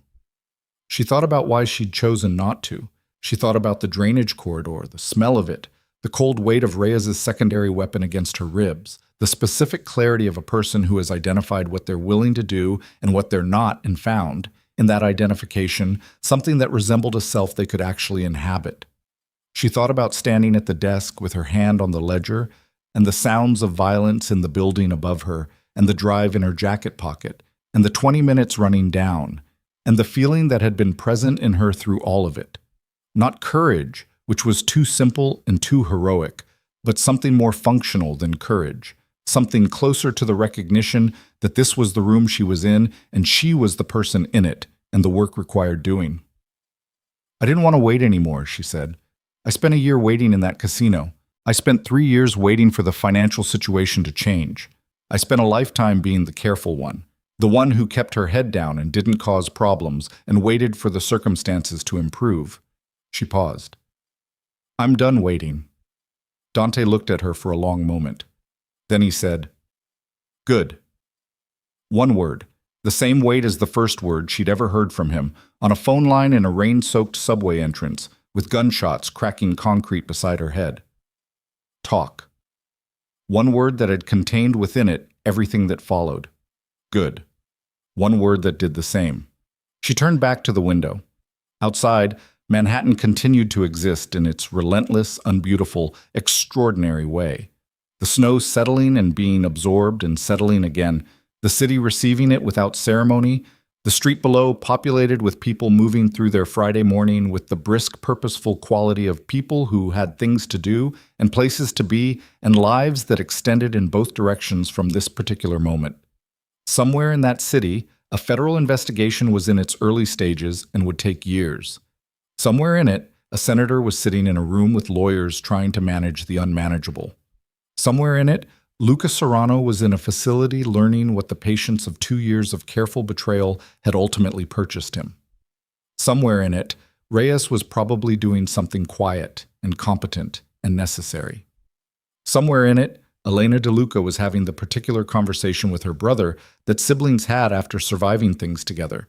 Difficult, necessary, the kind that cleared air that had been needing to be cleared for longer than the immediate crisis. Somewhere in it, a woman's sister was sleeping in a clean room and would wake up and ask again when she could come home.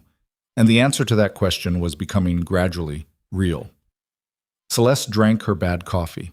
She felt the weight of the last 14 hours in her body, in the specific exhaustion of muscles that had been running on adrenaline for too long, in the cut on her arm and the bruising at her wrist and the soles of her feet that were still tender under their bandaging, in the particular heaviness behind her eyes that came from a night that had required everything and given back something she was still taking the full measure of. She was alive. Her sister was alive.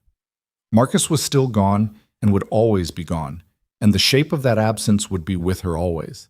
But what he'd done with the time he'd had was real and documented and known, and the people who had taken him had answered for it or would answer for it. And that was not justice in any clean sense of the word. But it was something, and something she had learned was not nothing. She set down the coffee cup. She looked at Dante. He was looking at her with the expression she had stopped trying to fully decode and had started simply receiving, the expression that was doing something quiet and significant and was not going anywhere. "The conversation," she said. "Yes," he said. "Start with Marcus," she said. "Yes," he said again.